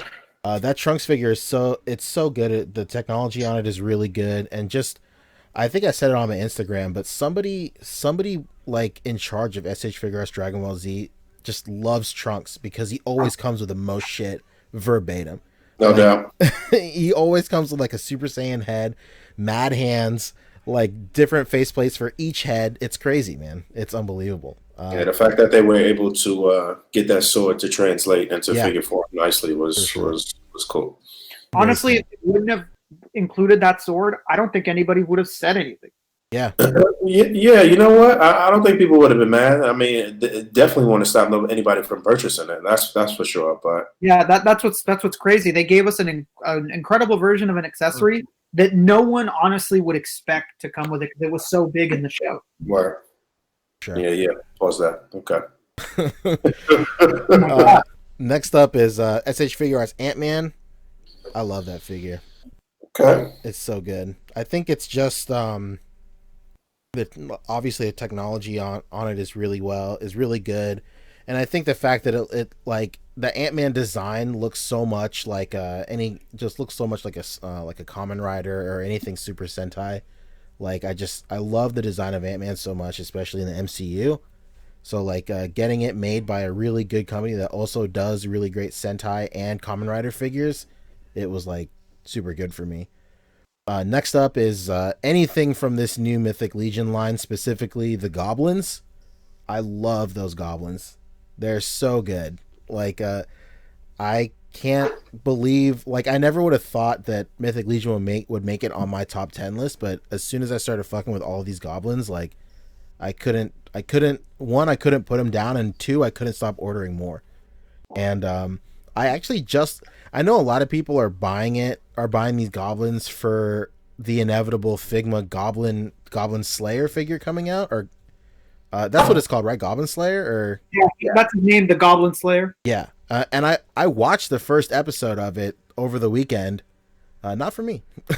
So. Yeah, I don't know if you saw in our chat, Poncho. David Walton was asking me if it was good to watch, and I said, "Hey, man, you really need to go into this understanding the first episode is going to be quite shocking." I mean, it's not even that. I just think it's like it's just too. I watched the first episode and the second, and it's for me it's too like very generic looking for me. Like the art style specifically. Oh, it is very that is very true. It's very generic as far as art style goes. There's like nothing to it Yeah, whatsoever. I stopped watching the show because my friend recommended that I read the manga first. So I'm probably just gonna stop and then just read. Yeah, you need to tell that friend that they should be better friends and he should be telling you to fuck that show, watch a real show about somebody that loses his mind and go with Berserk. Hell yeah, I know. Yeah, For the love of God. The original series, I know you, Poncho, and I know that how much you love that nostalgic feel to older anime and stuff like that. Like the look of it is just so 90s anime, like in the best way of the original one. It's awesome. Even if you haven't seen it, you feel nostalgic when you're watching it. for sure, 100%. Hard to explain. It's awesome. Way better than Goblin Slayer. Yeah, so Goblin Slayer is kind of whack, but still glad I got these goblins because they can work in like anything that has a goblin. Just do it. Like I'm planning like even some Harry Potter shit. You can finesse it enough to where goblins will work in that. So I'm pretty stoked on those. SH Figuarts Majin Buu came out so good. That was like an incredible figure. I remember we were roasting it pretty hard on this show when like it first started hitting show floors. It needed like 3 stands to hold him up, and like we were just like, I remember all of us were really concerned. But I don't even need a stand to get this guy standing up. And I know a couple of cats out there are saying that they need stands for him to stand up, but I have never run into a situation where I needed a stand to get him to balance. I think that was a really great figure. My favorite SH Figuarts of this year was Kid Goku. I thought that was an incredible figure. So it definitely made it onto my top 10. I actually kind of forgot about that. That was a really good figure too. It really was. I think my favorite thing about that figure was just knowing that they can operate in that scale, even though like obviously the heads are huge, and you can argue Goku has a huge head when he's a kid, but like even when you put like WCF heads on them, they work in the regular line scale. So just knowing that they could do good articulation in that scale was a really good part of that figure for sure. Next up is what do you call it? The Genos figure that came out. That's one of my favorite figures of this year, just based on the character. Obviously, it's a super great character, but just the posability of that figure was really great, and the amount of accessories he came in with was great. Just the attention to detail on the source material, and you could really tell that the guys that put this figure out really knew the source material and cared about the source material to include like his like messed up robot face and like a note-taking hand with like a pencil and a notebook and stuff, and then an apron. So it really showed that they cared about this character. Oh yeah, when it came to that note-taking hand, that's when you knew that they actually liked the show and the character. Yeah, for sure.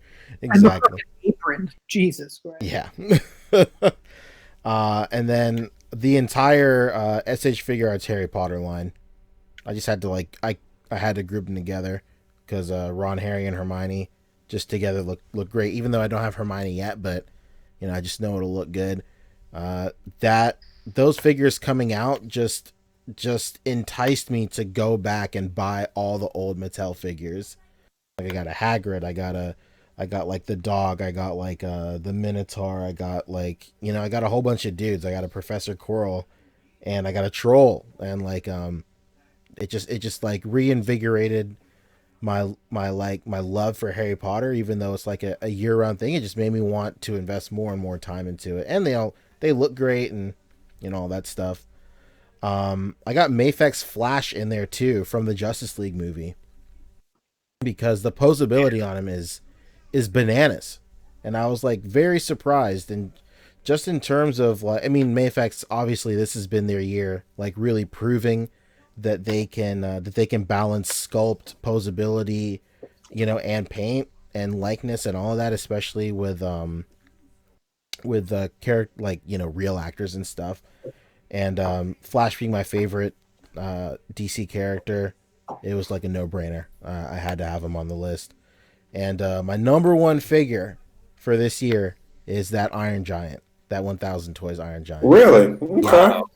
That is literally my favorite figure of the year. I haven't got to play with that figure enough to really.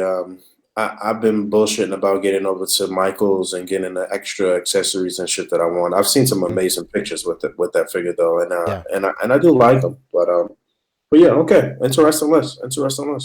For sure, yeah.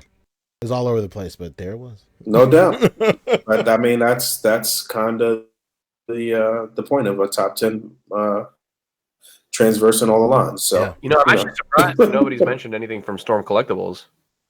I was thinking about putting that Zangief on there because I love that Zangief, but all right. So not one person had anything from Shao Kahn. We've had so many. Yeah, and those were big figures too. But not one person so far has anything from Storm, from anything Star Wars related, anything Transformers related. We're a really diverse group of people here. I mean, everybody needs to have that Jaina Solo. Boog, you were all over that figure. Was that released? That was last year. This year though? Yeah, that was last year. Okay. That was last year? No way. Yeah, it came in November of last year. Okay, all right, my bad. Rick, what you got? Well, no, Rick, you went first. What the fuck am I saying? No, I went first for ML. For Marvel Legends. Okay, all right. So yeah, any line. All right. My list looks very similar to Poncho's, but different at the same time. My first top figure of the year was SHF Trunks. I don't know what else to say other than the fact that like I plan to have half my arm have Trunks on it. So hell yeah, I love the character a lot, and it was done really well. Do you have any tattoos already? Yeah, I have 3 right now, and I want to have like all of my arms covered. Okay. They're just hella expensive, man. Shit. So, especially when they're good. I was talking to Al Chang, and his brother does tattoos, and yeah, I've seen that. Incredible looking tattoos. So maybe we'll work something out there, and maybe the Chang family will be responsible for the ink all over my body at some point. No doubt. Keep it in the family. A.C.B.A. family, Chang family, collabo. At number 2, I have the entire Harry Potter SHF line. Okay. I mean, it's the same mold. If I pick Harry, then it's basically like I'm saying Ron, and that line, man. It's just like Poncho said. It's not like I ever stopped loving Harry Potter, but when you have them in hand, it just reinvigorates how much you love this series, and it's like nostalgic now because we're so old that it came out like so long ago at this point. And starting with that first year, it just kind of starts. Dude, almost 20 years. How crazy is that? Yeah, it brings back emotions. It's awesome. At number 3, I have those Dawson slam dunk figures. We've got a complete team of basketball players all wearing Jordans from probably the best sports manga of all time. One of the most nostalgic for me. So I fucking love it. I love what they're doing. They're starting to explore the other teams that they face, so that's going to be incredible. I cannot wait for that. I think that puts me at 3, right? So at number 4, yeah, 3 with 7 figures. Yeah.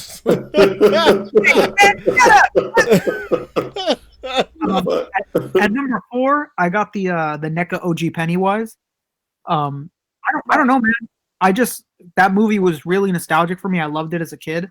I was never really scared of horror movies as a kid, other than for some reason Blair Witch Project. As a kid, I thought that was so scary. Oh my god, because it felt real. Everything else didn't seem real. There's no fucking clown coming to kill me, or there was no man in my dreams, kind of thing. I'm with you, Rick. That scene where they're in the tent and all the hands start beating on the tent. I'm like, fuck this, dude. I'm not doing it. Yeah, when I was a kid, I was like, oh my god, turn it off. No. Especially because, like, back in the day, you would believe it when an adult was like, "Dude, it's based on a true story." Hold the fuck up! What? They found this camera. It just had this movie on it. Yeah, and they sold the rights to these dead people's stories. Now, it's like I don't know. As a kid, it made sense to me. I was like, "Damn, checks out." It's all out, man. Blair Witch. So yeah, I love that Pennywise. I don't know. I don't think there's anybody that can say anything bad about it. Hang on, just a quick question from Brian Carter because he is surprised that there's no Dragon Stars figures on Poncho's list. Wow, thank you for bringing that up, Poncho. What is your fucking problem? I don't know. You got It's a just problem, Poncho? so much quality can only go so far. I mean, you got to save room for everybody else, I guess. You know. I know. Give somebody- I will say the best Dragon Stars figure that came out this year was Bath for sure. Okay. But I mean, you know, why even mention the best looking piece of shit on the sidewalk? So. What about Jiren? I saw a lot of people doing stuff with Jiren. Oh shit! Yeah, fuck. You know, I give a shit. I could give a shit less so much about this line. I totally forgot that figure. But yeah, Jiren was not bad in terms of like a regular release. Jiren wasn't bad. Hit was pretty cool if you did the head swap, and you know, there's just a lot of surgery you got to do on these figures, much like a grape. So, Dr. Miami, the figure. Yeah. Go on, Rick. My bad. Shit, what number was I on? I don't fucking remember. But there's only 10 on this list, so I'll eventually hit it. After that, I had SHF Black. Shit. Okay. I know there was QEC issues with it, but I don't know. I love the character. I think it's like one of the best villains we've had in a long time with Dragon Ball. Mm-hmm. I mean, I don't know. All these villains were cool, but you know, it was really there's a reason to keep going back to Frieza because it's really hard to get the impact that character left. No doubt. Yeah, he has the most.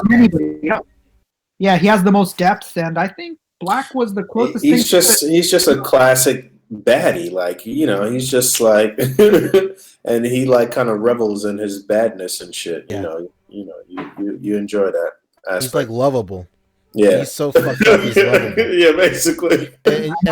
And you see seeds of like in the new Broly movie, you see seeds of that where you're like, you're a pretty fucked up guy, but I still like you. Yeah, pretty much. You're all right with me. Yeah. What he did and what he still plans to do after the Broly movie is so fucked up. But you're just like, damn it, Frieza. Fuck. I remember when I remember hearing about Revival of F, I was like, dude, I don't want to fucking see Frieza again. We had a great time the first go around. I don't need it again. And then I saw it, and then I was like, God, I need more Frieza. What the fuck was I thinking? This guy is everything.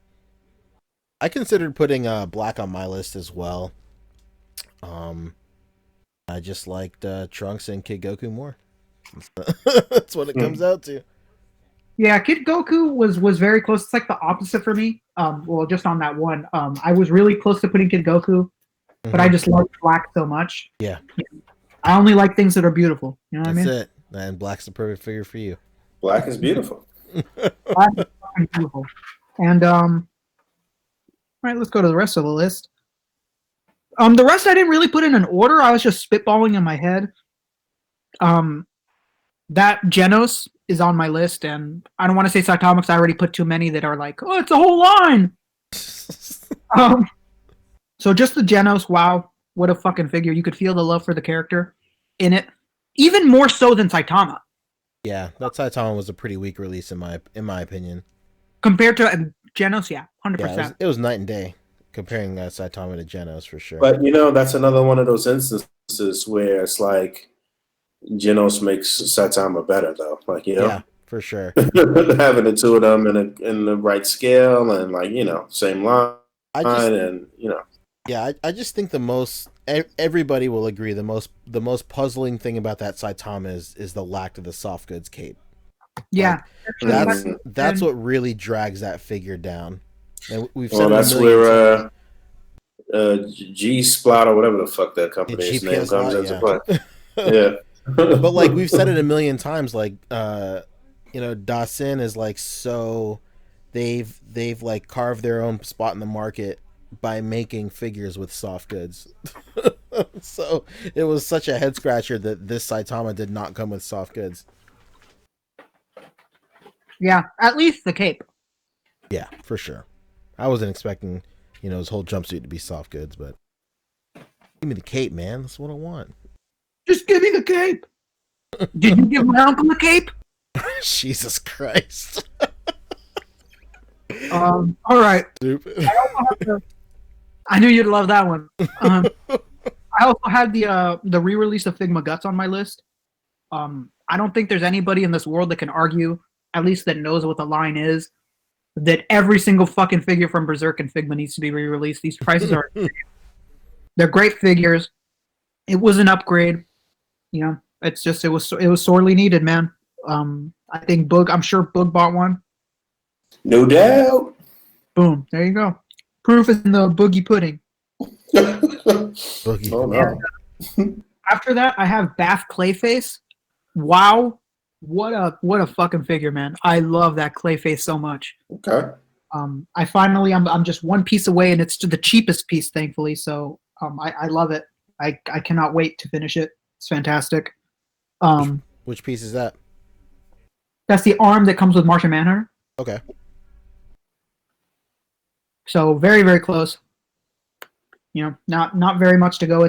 I saw it for like $14 on Amazon the other day. I just gotta buckle down and get to it. And then after that, that's when I put Thing on my list, just because I was just like, oh, I should throw that in there too, just in case it's like an all lines thing. And then the last one on the list, I think the biggest shocker of this year was just how good McFarlane did on those Fortnite figures, and I put the skeleton. Yeah, no doubt. Wow. Okay. I They have no cannot business being that good. As much as we clown Todd McFarlane, you know, that's a fucking Dude, he did his thing. Wow. that's a one up for him. I get the feeling it wasn't really him doing this. You know what I mean? You know how like with toys, they base their figures on his sculptures, basically his artwork. Mhm. That's why they're usually in a static pose because he poses them in like a statuesque way when he draws them.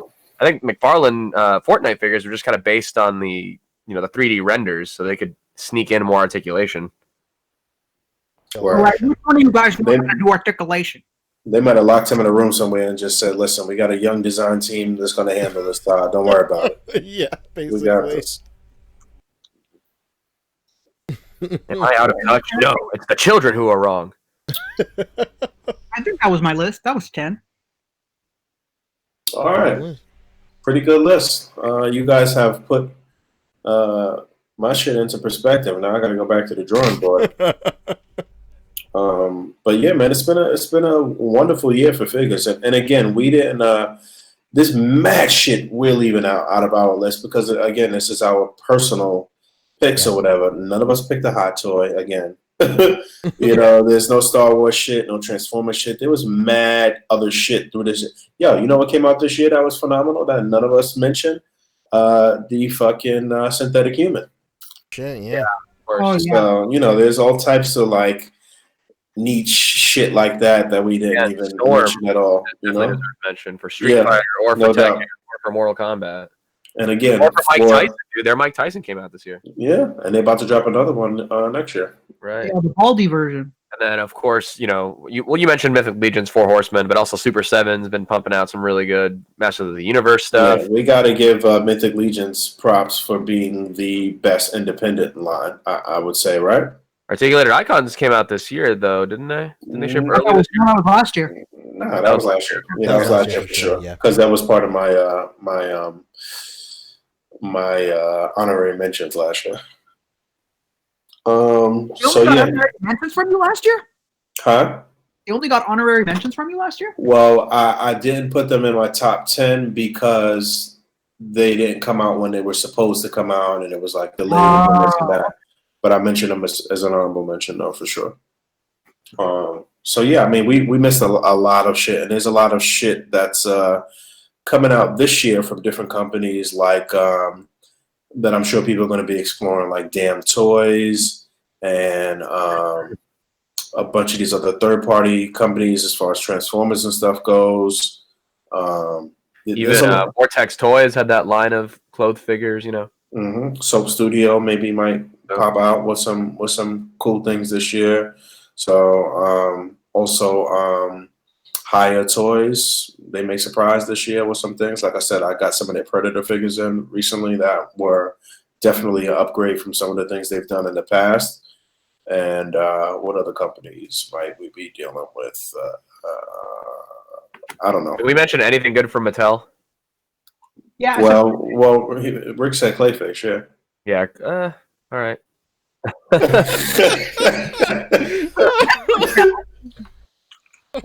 But it's been another wonderful year for collecting, man. I mean, it's just it's only been getting better and better with the more people getting involved and more people trying to do display art and do toy photography and stuff like that. It's been companies have been taking notice and they've been absolutely catering to collectors, and nobody's sticking with one line these days either. So.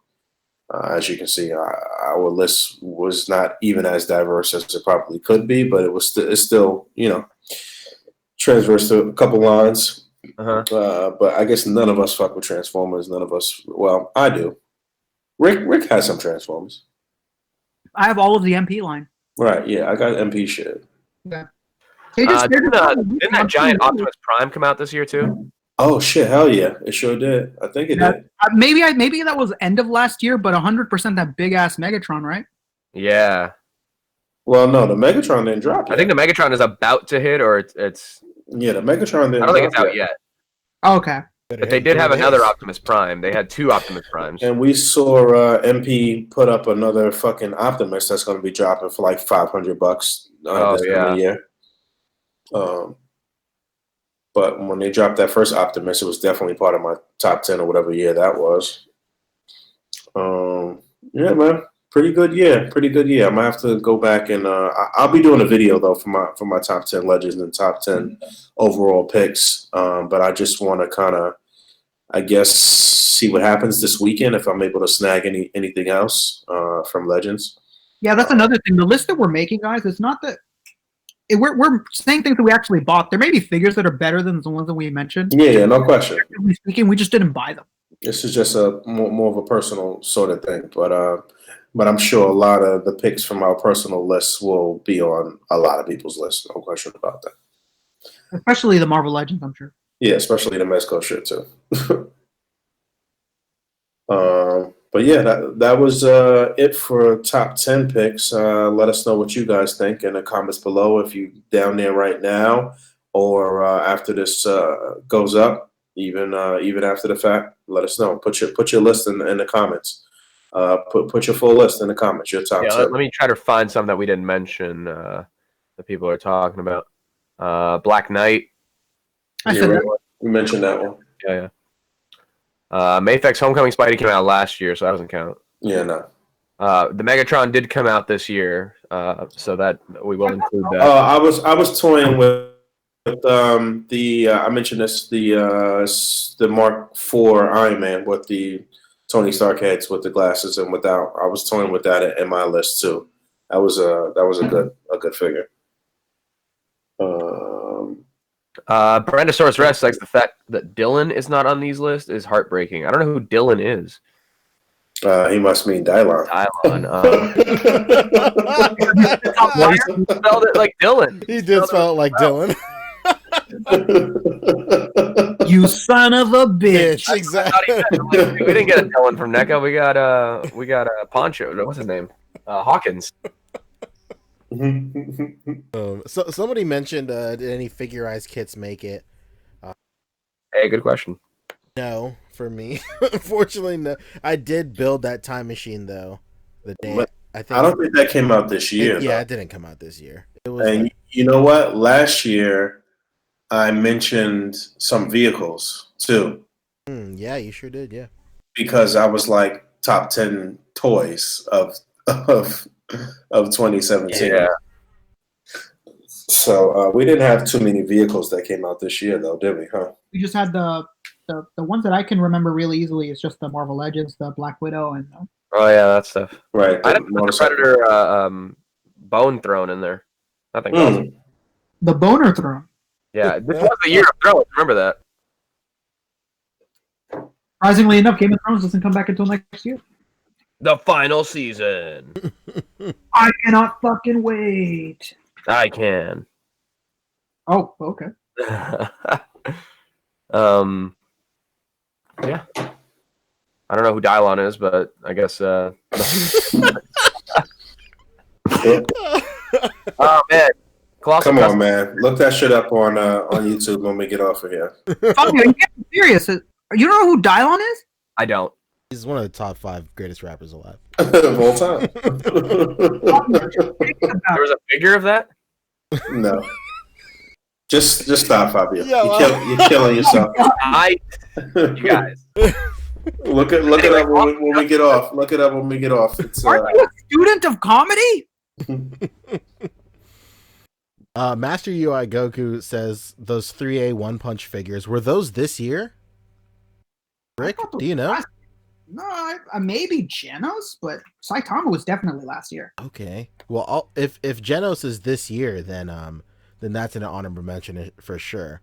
That Genos was the first time that I really sat here and questioned why I'm not collecting 1/6 scale figures. Because like it only takes one, and then you're just like, yeah. I'm really teetering. I was about to buy. I was like, so shout out to Jake as well, because Jake put up an Amazing Spider-Man, the first one, hot toy for sale, just in some groups. I missed out on it. So I was like, well, maybe let's see what this Sam Raimi Spider-Man goes for. Of course he goes for dumb money. But like, I was really thinking about it, and my local comic book shop has an Amazing Spider-Man 2 hot toys for sale right now for a pretty good price. And like, I'm just kind of contemplating if I want to get into that, but I know that's the one thing I always tell my wife, like, yo, just be glad I don't collect 1/6 scale. Yeah, because we'd be fucking broke pretty much. Yeah, I got a couple things coming from Hot Toys though early in the year. The Black Panther and Killmonger. If I was a Hot Toys like super duper collector, I probably would have included the Black Panther's dad. Dad Panther. Dad Panther, yeah. Fuck, we just renaming shit. I kind of like that name better, actually. Dad Panther. Dad Panther. DP. Oh no. Jeez. Jeez Louise. Oh man. But yeah, there was a lot of Hot Toys figures that came out this year that was dope. The fucking Anakin came out this year, right? The like Dark Side Anakin. Yeah, Nobody knows. the one that Danny LeBlanc is selling right now. Yeah. Oh, yeah, okay. I know I'm not bugging. It was a couple things. The homemade Spider-Man. I love that figure so much. I didn't want to put it on the list though, because I mean, it's just nobody collects that here. Yeah, you know what? I'm bugging. I got that figure too. Yeah, It's a fucking different figure. Hell yeah, I got that figure. So yeah, that came out this year. Shit, that might actually make it into my top 10 too. Maybe I will have a Hot Toys figure. Fuck, I gotta really go back to the drawing board. Okay. Oh shit. But yeah, let's move into our last topic, I guess, right? Yeah. So the last topic is Spider-Verse. We touched on this a little bit last week when it was just Boog and I, but we really want to dive into it more just because Fabio and Rick are here as well. So if you guys haven't seen Spider-Verse, we saved it for the last bit, because log the fuck off now. Pretty much. We're about to blow the doors wide open on this fucking basically. movie. You've had 3 weeks. Just come on. Basically. So Rick, did you want to speak a little bit in depth in this since you weren't here last week? I don't know what to say besides the fact that it is quite possibly the best Spider-Man movie we've ever had. Yeah, I'm with you. You and I are huge fans of Spider-Man 2. Oh my god, incredible! I'm not one of those people that have looked back and was like, "Oh man, it didn't age well." Spider-Man 2, it's an incredible film. For sure. I think if anything, the only thing that will age on Spider-Man 2 is just like the CG, obviously. And then if people don't understand where like some of the cheese comes from in that movie, then that won't age well either. But I think if you know who Sam Raimi is and you know the tone of the films, then it's hard to argue that it's not one of the best Spider-Man movies of all time. And it was my favorite Spider-Man movie of all time. Yours as well, until Spider-Verse came along. For me personally, at least. Yeah. I thought it was gonna be good. I don't know. I just saw the trailers and I just thought to myself, yeah, this isn't gonna be a bad film. But I didn't think we were gonna get what we got. And wow, just every character hit in every exact way you would want them to. And the casting was just incredible. Nick Cage as Noir, Jesus Christ. Yeah, who would have thought? Who would have thought that would have happened, and then like it just worked so well. Like I was saying it last week. Like every single Nick Cage line, there was no wasted airtime for his lines. Every line he said was hilarious. He was probably one of the funniest parts of that entire movie. Yeah, it balanced everything so well. The serious and the funny, it all balanced so well. The relationship between Miles and his father, it's just an incredible film. Yeah. Did you listen to anything we said last week or no? No, I didn't get to watch the show, but I do plan on it. What did you guys did you guys say last week? So last week I brought up that one of my favorite parts of the film was just the way that they incorporate like teaching lessons in this movie. Like everything is full circle. Like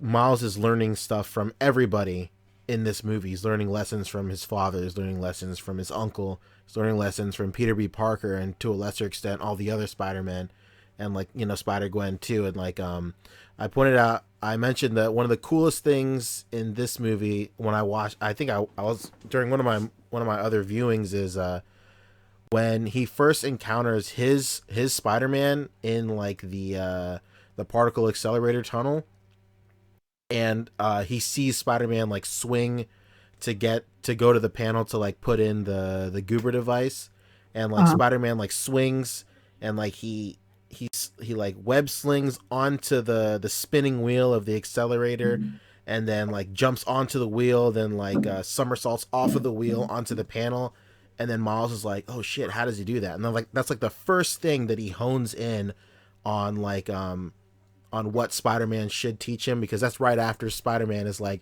I'm going to teach you, I'm going to train you and stuff, and that's the first thing that he really focuses on, like how does he do that? And then at the beginning of the third act, or like the final set piece of the movie, when he goes to the Goober himself, he does the exact same thing that Spider-Man does. And I was like, well, man, that's like so subtle, and they don't like shove it in your face, like they don't shove it in your face with like a flashback to the first Spider-Man doing that. It's just like everything is so subtle, and it's so good. Like the whole movie is just based off of everybody teaching Miles, and then obviously Miles coming back with that information, and teaching Peter B. Parker a bunch of stuff at the end of the movies. Yeah, and one of the sad things, I brought it up yesterday on PNP, was that if you look up the numbers for this film, as critically well as it's doing, as much love as it's getting, it is actually not doing that well at the box office. Yeah. I mean, it's doing fine. It's doing fine, but it's not even made back Homecoming's budget. Yeah, the numbers on it are actually not that great. So I honestly hope at this point that just the critical acclaim means more to Sony than the money does. Which I don't know if it does. I don't know these people's mindsets. Right. Yeah, you don't want it to be like such a hit for us, but not for them financially, where they don't explore more shit, Yeah, like the budget was $93 million, and right now it's at like 130 something. So it's not doing bad, but it's just that's not great numbers or anything like that. Like that's not particularly good numbers. It's just doing okay. And I don't understand why, because I mean, I guess I was on the high of the film. I just thought like, damn, look at all this critical acclaim. Everybody I know that's watched it is fucking obsessed with it. It's incredible. And then yesterday I looked at the numbers and I was like, whoa, what the fuck? Why is this not killing it right now? And yeah, that's interesting, man. Especially for something animated. Oftentimes animated shit does really well. Yeah, I don't know what is going on. Yeah, like you said, it's not bad, but you would think that it would have doubled up on now already, though, at least. Yeah, I would have thought that, like, I thought that the first week would probably be weak because no one expected this to be what it was. But I thought once everybody was reviewing it, once normal viewers were praising it so much, that it was gonna start hitting after the first week, and it hasn't at all. In fact, in overseas, it did not do well at all. It did really weak overseas. And I don't know what's going on. It was depressing yesterday when I looked at the numbers and I was like, Jesus Christ, what's happening? How could such an incredible film not be getting the love it deserves? I wonder if it's because the main character is not Anglo-Saxon. Well, I mean, that's definitely the reason it's not doing well overseas. Yeah, I could see that. There's been a lot of proof that when that happens in overseas, it's not something people want to watch. So that really sucks. In the States, though, man, we gotta do better, man. We gotta do better because China and the other Asian markets are not gonna pick up our slack with this film. And I don't know. I'm gonna try to watch it as much as I fucking can. No doubt. Just because this movie deserves it. Yeah, I'm gonna see it again. My daughter wanted to see it again anyway. They set up the end of the film, so. You know what's interesting about the foreign market as well? Obviously a big part of this movie is the soundtrack, right? And, right. Incredible, phenomenal soundtrack. Did any of you guys see the Japanese trailer for this movie? No. Rick, did you see it? No. It's very interesting because a lot of people are posting links to the Japanese trailer, and it's cut very differently. Like, it's still the same, it's still the same footage and stuff, but it's cut in a very Japanese style with just quick cuts and then big fat Japanese characters like writing all over the place. But the most jarring thing, everybody says the trailer is cut like an anime opening and stuff. But the most jarring thing to me is they changed the entire soundtrack. There's no hip hop in it at all. As far as I can tell from the trailer. Now maybe the movie is different, but the trailer is cut with no hip hop in it. And the score isn't even the score from the movie. It's just like some J-pop song or some J-rock song. What? And that's weird. It changes the entire flow of the entire trailer. Like when you guys get a chance, look up the Japanese trailer, and visually it's the same thing, but once you start listening to the music, it's so different. It's crazy, and that just drives home just how pivotal this the soundtrack is to this. The soundtrack movie. Is, yeah, and you would think that they wouldn't really fuck with the music in Japan, being that they fucking love hip hop over there. They're heavily influenced by hip hop over there. So that's weird. Strange. Yeah, I don't. Yeah, but it might also be just because of Japan's history with Spider-Man. With Spider-Man being such a huge hit that it resonates a little bit differently for them. So maybe melding hip hop with Spider-Man doesn't work as well as classic Japanese shit with Spider-Man. Not having some sort of Asian Spider-Man be part fucking blowing up over there too, because I mean there was that character in the actual Spider-Verse comic, in the comic series. So man, we got a Japanese Spider-Man in the film, Penny. Yeah, Penny is Japanese. Yeah, sure. I guess I wouldn't be surprised if she had a bigger role, but I think that's more China. China does that a lot, where if there's Chinese characters in like a Marvel movie, so like Iron Man 3, there's like 15 extra minutes of that Chinese doctor doing surgery on fucking Tony Stark and a grape. So it's like fucking stupid. It's like the what's it called, the Age of Ultron with that one actor. Yeah, Cho's mother. That's it. Yeah. And who could forget the most blatant grab at Chinese box office ever with The Dark Knight, where they just randomly go to China to grab the guy. Well, have to go to China. Oh man! Like inexplicably, no reason. Like 10% of the film takes place in Hong Kong. Why not?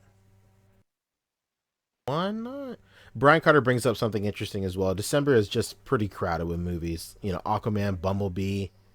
I think Bumblebee being out in December too also probably hurt its box office stuff, because the same demographic is. When you really think about it, like parents trying to take their kids out to see something on a Saturday, like what do I see? Do I see weird version of Spider-Man I've never seen in my life that kind of makes me feel a little insecure. Maybe it's like, but or Transformers. My kids love Transformers, so that might be the. Who knows? Who knows what Brad from the suburbs is thinking? Fabio, did you see Into the Spider-Verse? Are you still here? All right, he's jacking off.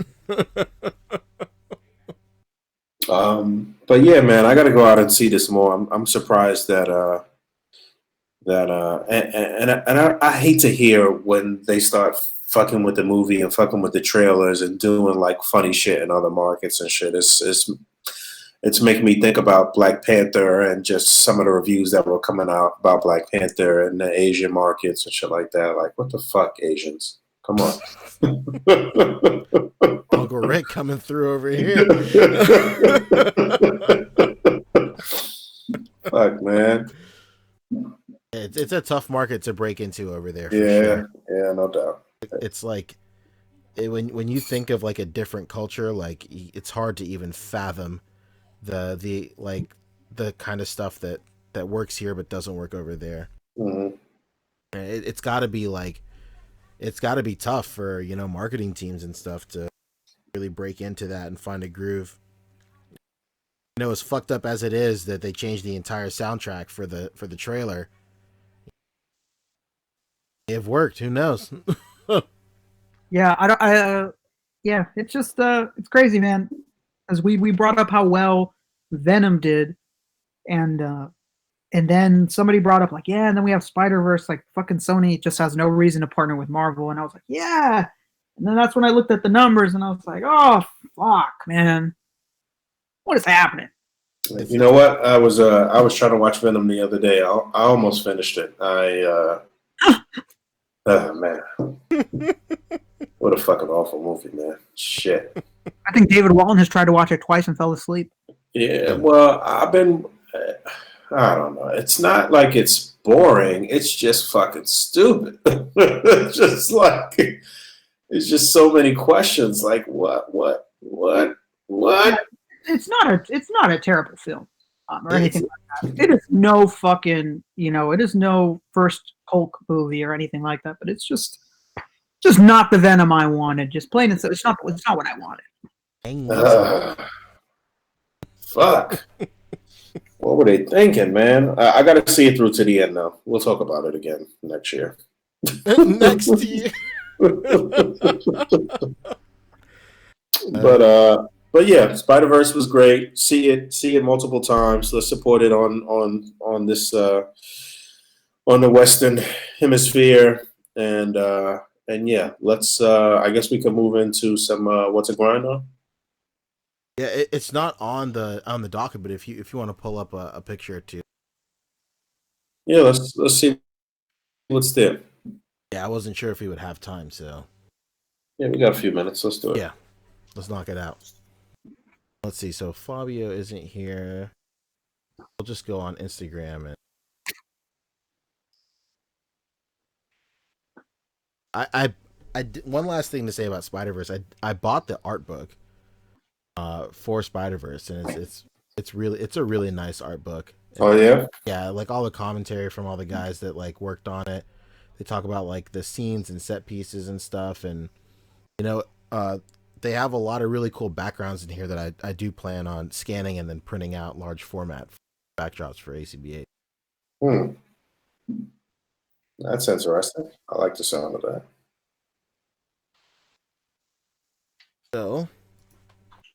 A couple of more posts in the pipeline for what to grind on right here. So just go ahead. I'll screen share real quick.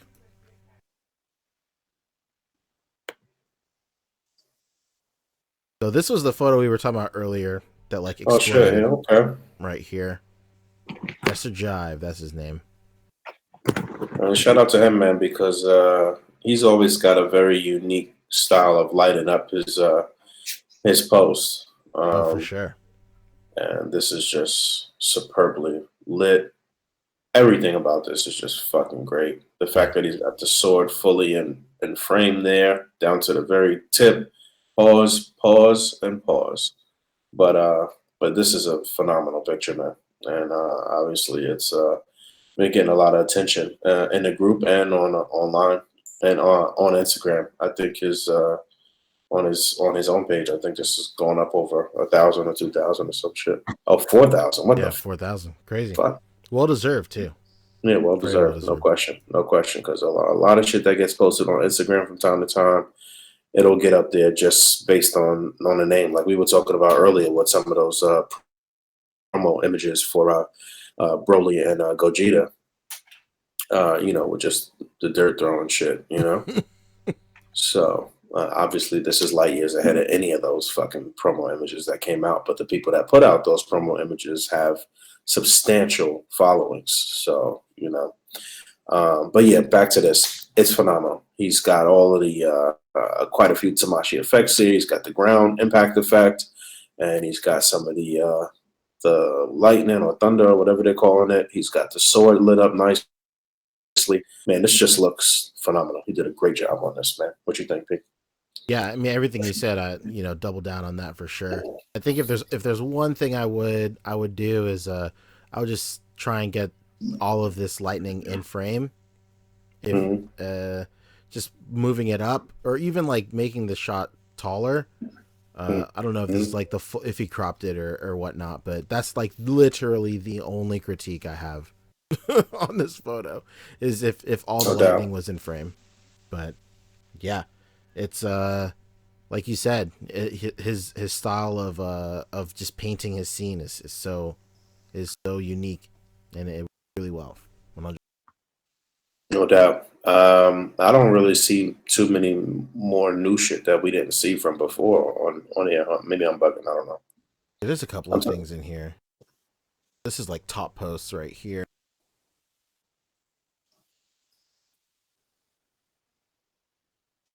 This was posted on the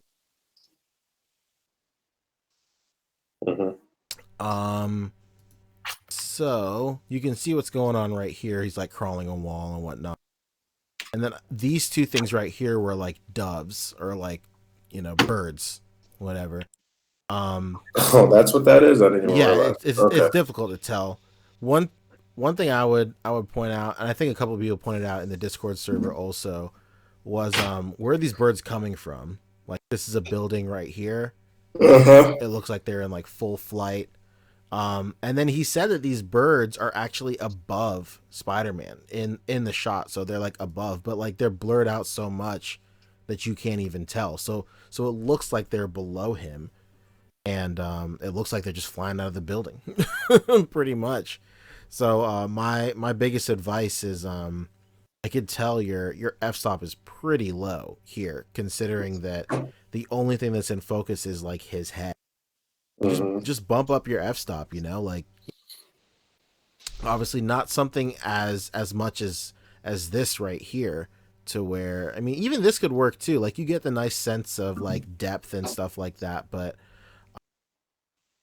going with something like this, it's having a negative effect right here, just 'cause. And then I guess just work on your posing a little bit. Like this looks okay, but I mean you could really make it feel like his fingers really aren't planted on the building right here. Here kind of, but it's hidden behind the lip. And if you're doing these shots, it's nice to really highlight, if you're doing a wall crawling shot, really highlight that he's wall crawling. Yeah, no doubt. Every intricate detail counts. I'm with you though. I think the posing is a little lackluster on both of those though. Yeah. It looks a little wacky right here. It looks like his pelvis is just kind of pressed against the building. Legs are kind of just like frog-legged out of the side. Looks like his lower body is just broken and he's just left, like. Yeah. and he may, and the f-stop being so low and like everything being so like blurry and stuff is a good way to kind of mask that kind of stuff, but just if your fundamentals are there, you really have no reason to mask it. But this was a pretty nice, this was a good shot to take a look at right here.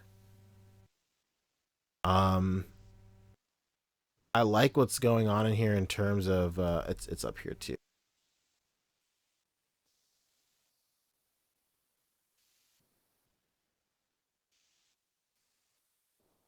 This is pretty nice.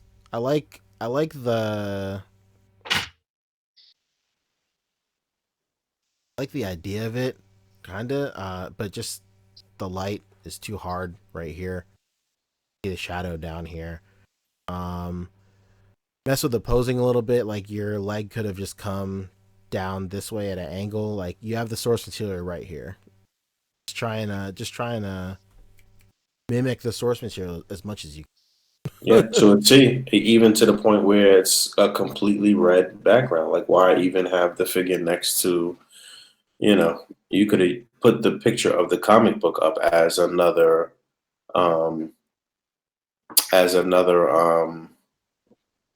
photo in the sequence. Like, you could have used the dual or tri photo feature to just show that, to say, oh, this was the inspiration or whatever. And wow, 2,360 likes. This is that's generous. That's crazy. Wow. So yeah, that's pretty wild. But just putting another 20 minutes into this, maybe just a little TLC, because I mean, technically, what you're trying to. This is the essence of A.C.B.A. though. Like, just literally, taking something directly from the source material and mimicking it with the figure. So as far as that goes, that's wonderful. But you definitely could have just tightened up the posing a little bit and just putting them right on a red background, like you had there. Yeah. Not terrible though.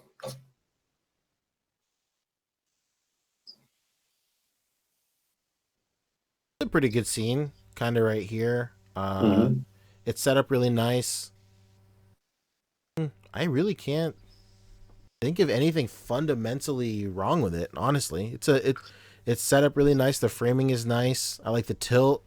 Probably could have used just a little more light. Yeah, maybe just some more light. Just because the low light kind of makes it come off a little grainy right here, especially on Iron Man. And like when you're dealing with a character that's like made of metal, grain doesn't really help. Unfortunately, you add more light on it, or at least just shining on Iron Man and really highlighting him would have looked really good. I like the light on Daredevil right here. It looks pretty nice. But just tightening up the posing on here, like the way this guy's holding the gun, could have tightened that up a little bit. Yeah, either have him pointing it or have him a little more relaxed. Yeah, and maybe turning his arms more inward into his body, the way, because like his biceps are just pointing out.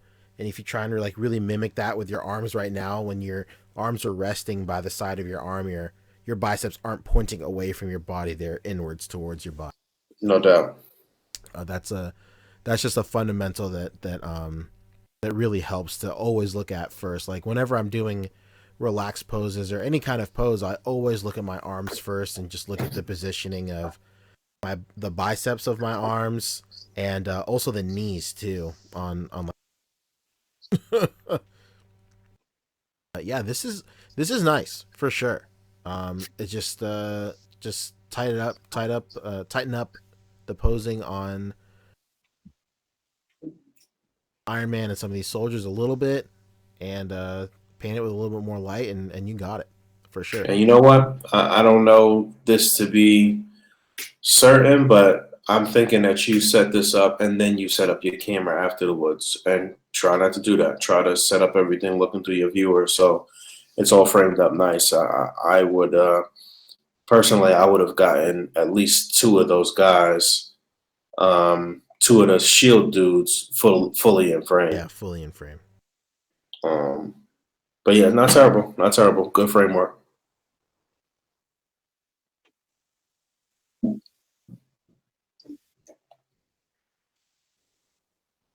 Let's look. One that I was looking at earlier.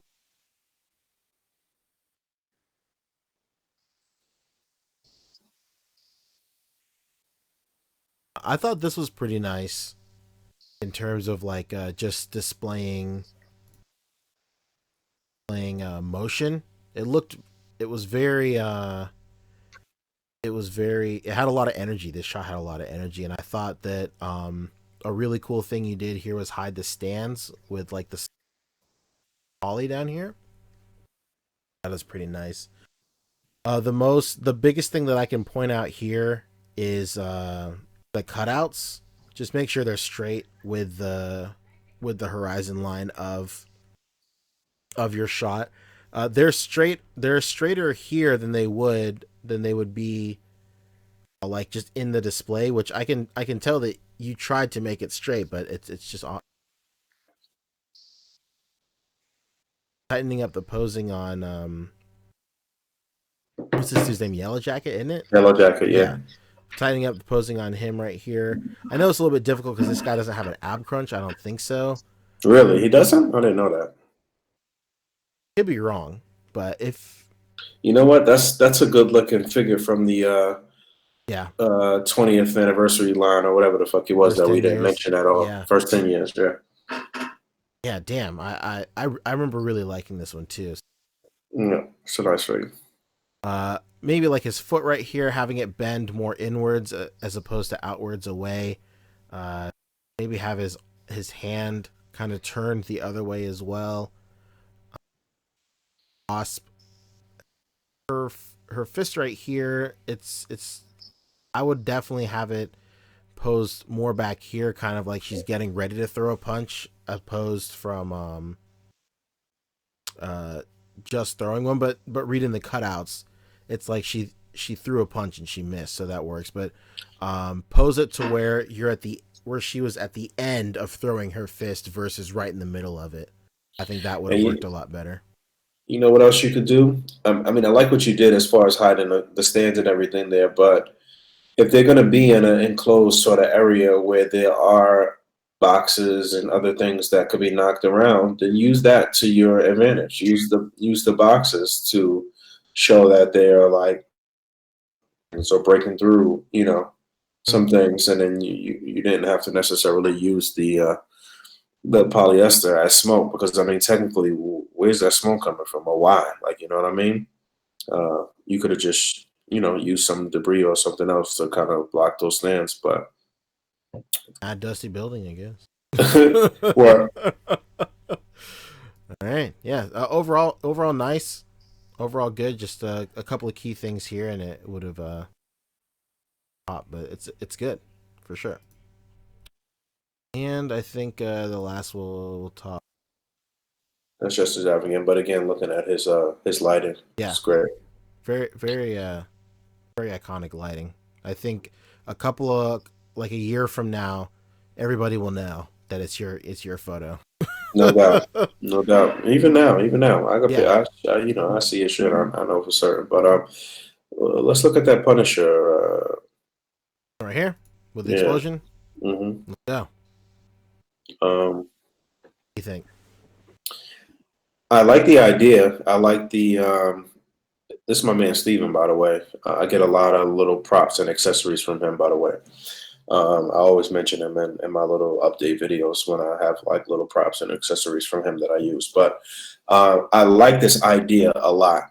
I like him being holed up in a bathroom and explosion coming through and shit. But the something about the explosion just being, I don't know, maybe it's him being too close to it right there, because that seems like certain death no matter what. It's really up his ass right now.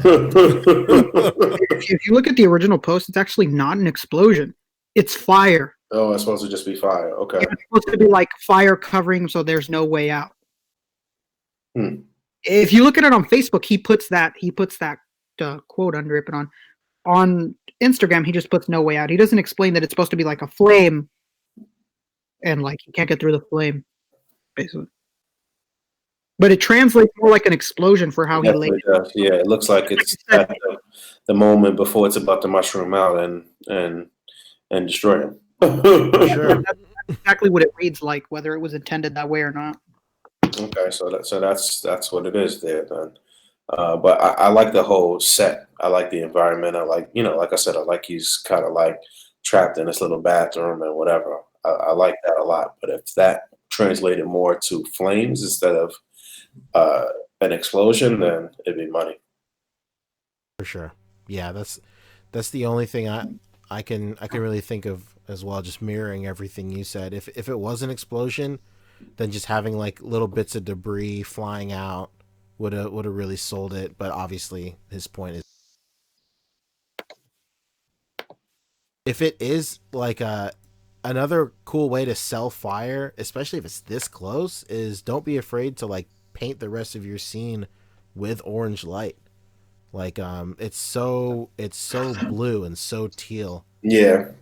Like I think if you would have just shined a little bit more like orange light in it, it would have been nuts. Like, so right here you can tell like on this side of the building everything has like an orange and like kind of yellow hue. If he would have just done it on this side of the building, it would have looked nuts. Yeah, it makes perfect sense, because if he was anywhere that close to any flames, that shit'll be, it'll be lighting you up, and not even speaking literally, but everything would absolutely be red in there. Yeah, for sure. You're going to be sweating, and there's going to be a lot of orange reflected on your face. Yeah. Overall good. All right, looks like somebody found a hat for their Spider-Man Noir. Spider-Man Noir. I don't know what hat that is. Nick Rogers recommended a good one. He said that old Spirit figure. Yeah, I saw that, but the Spirit figure is like $20. Man, $20 for a hat.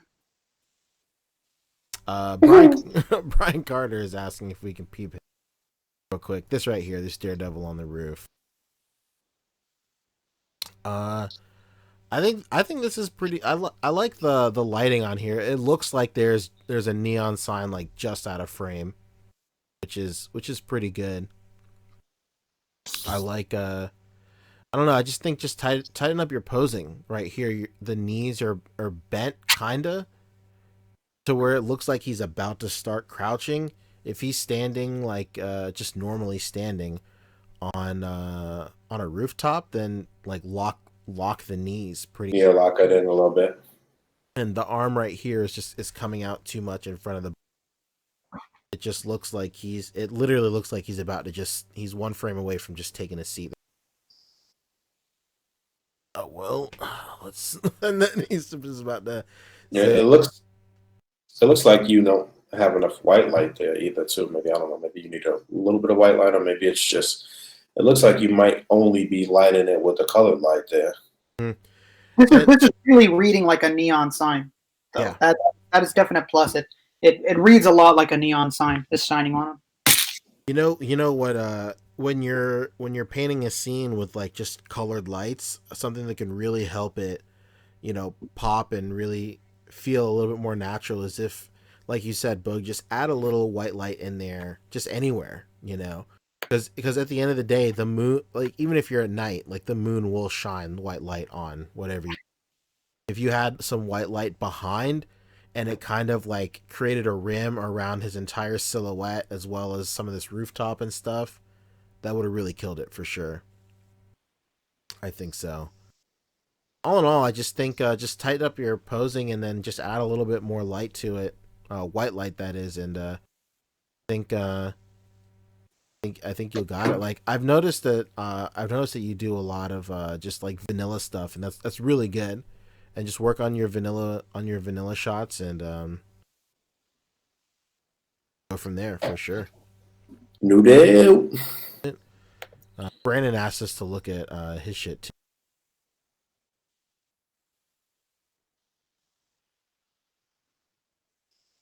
I think that'll be the last one. No doubt.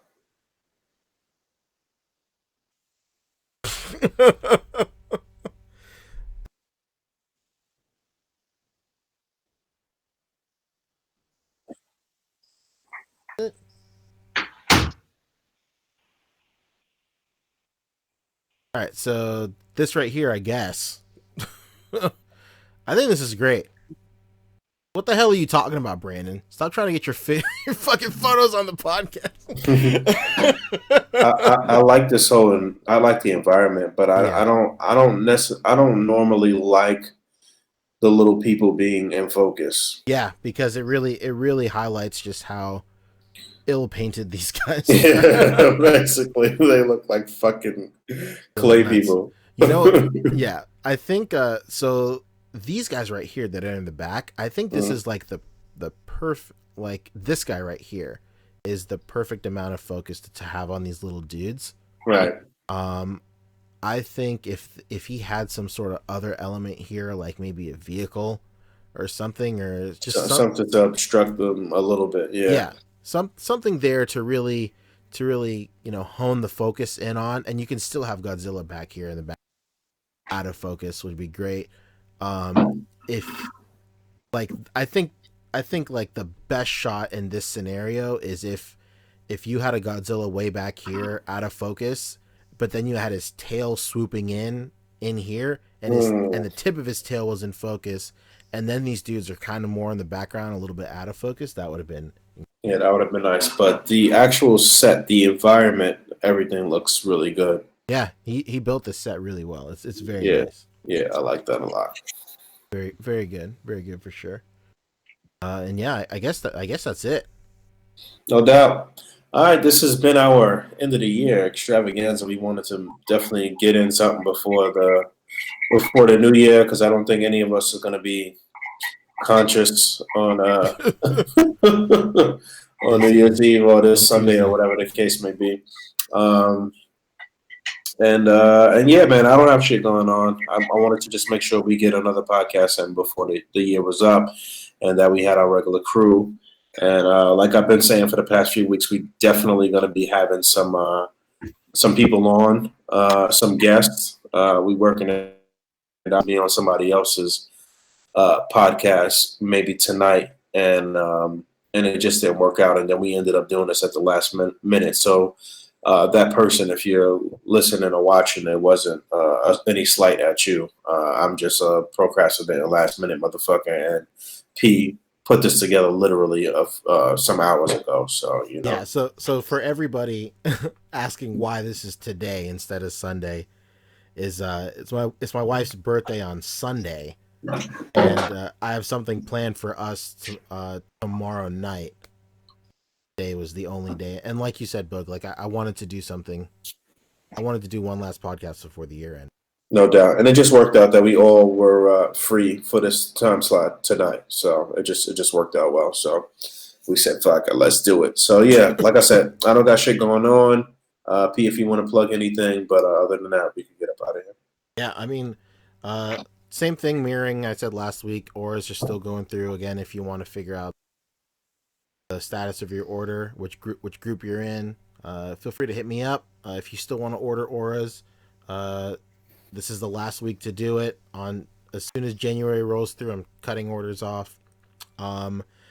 Did you actually want to say anything about like just the year in review in terms of the podcast and stuff like that? Anything you want to highlight or anything you want to say about? Well, we've been.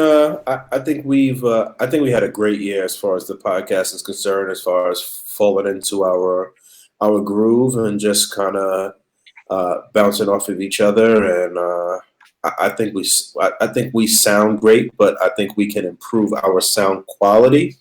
And in 2019, we talked about that. All of us getting matching mics and doing some different things. But I've been pretty happy with the podcast overall, and I think it's been getting a good response from people. But anybody who's listening, let us know what you guys think, what you think we can do to improve, or to what segments you might like to see, and if you'd like to actually see us interview more people and see more guests and all of that good shit. But I've been happy. I've been happy with our progression from episode 1 until now. Only other thing that I think we could do is improve the sound quality.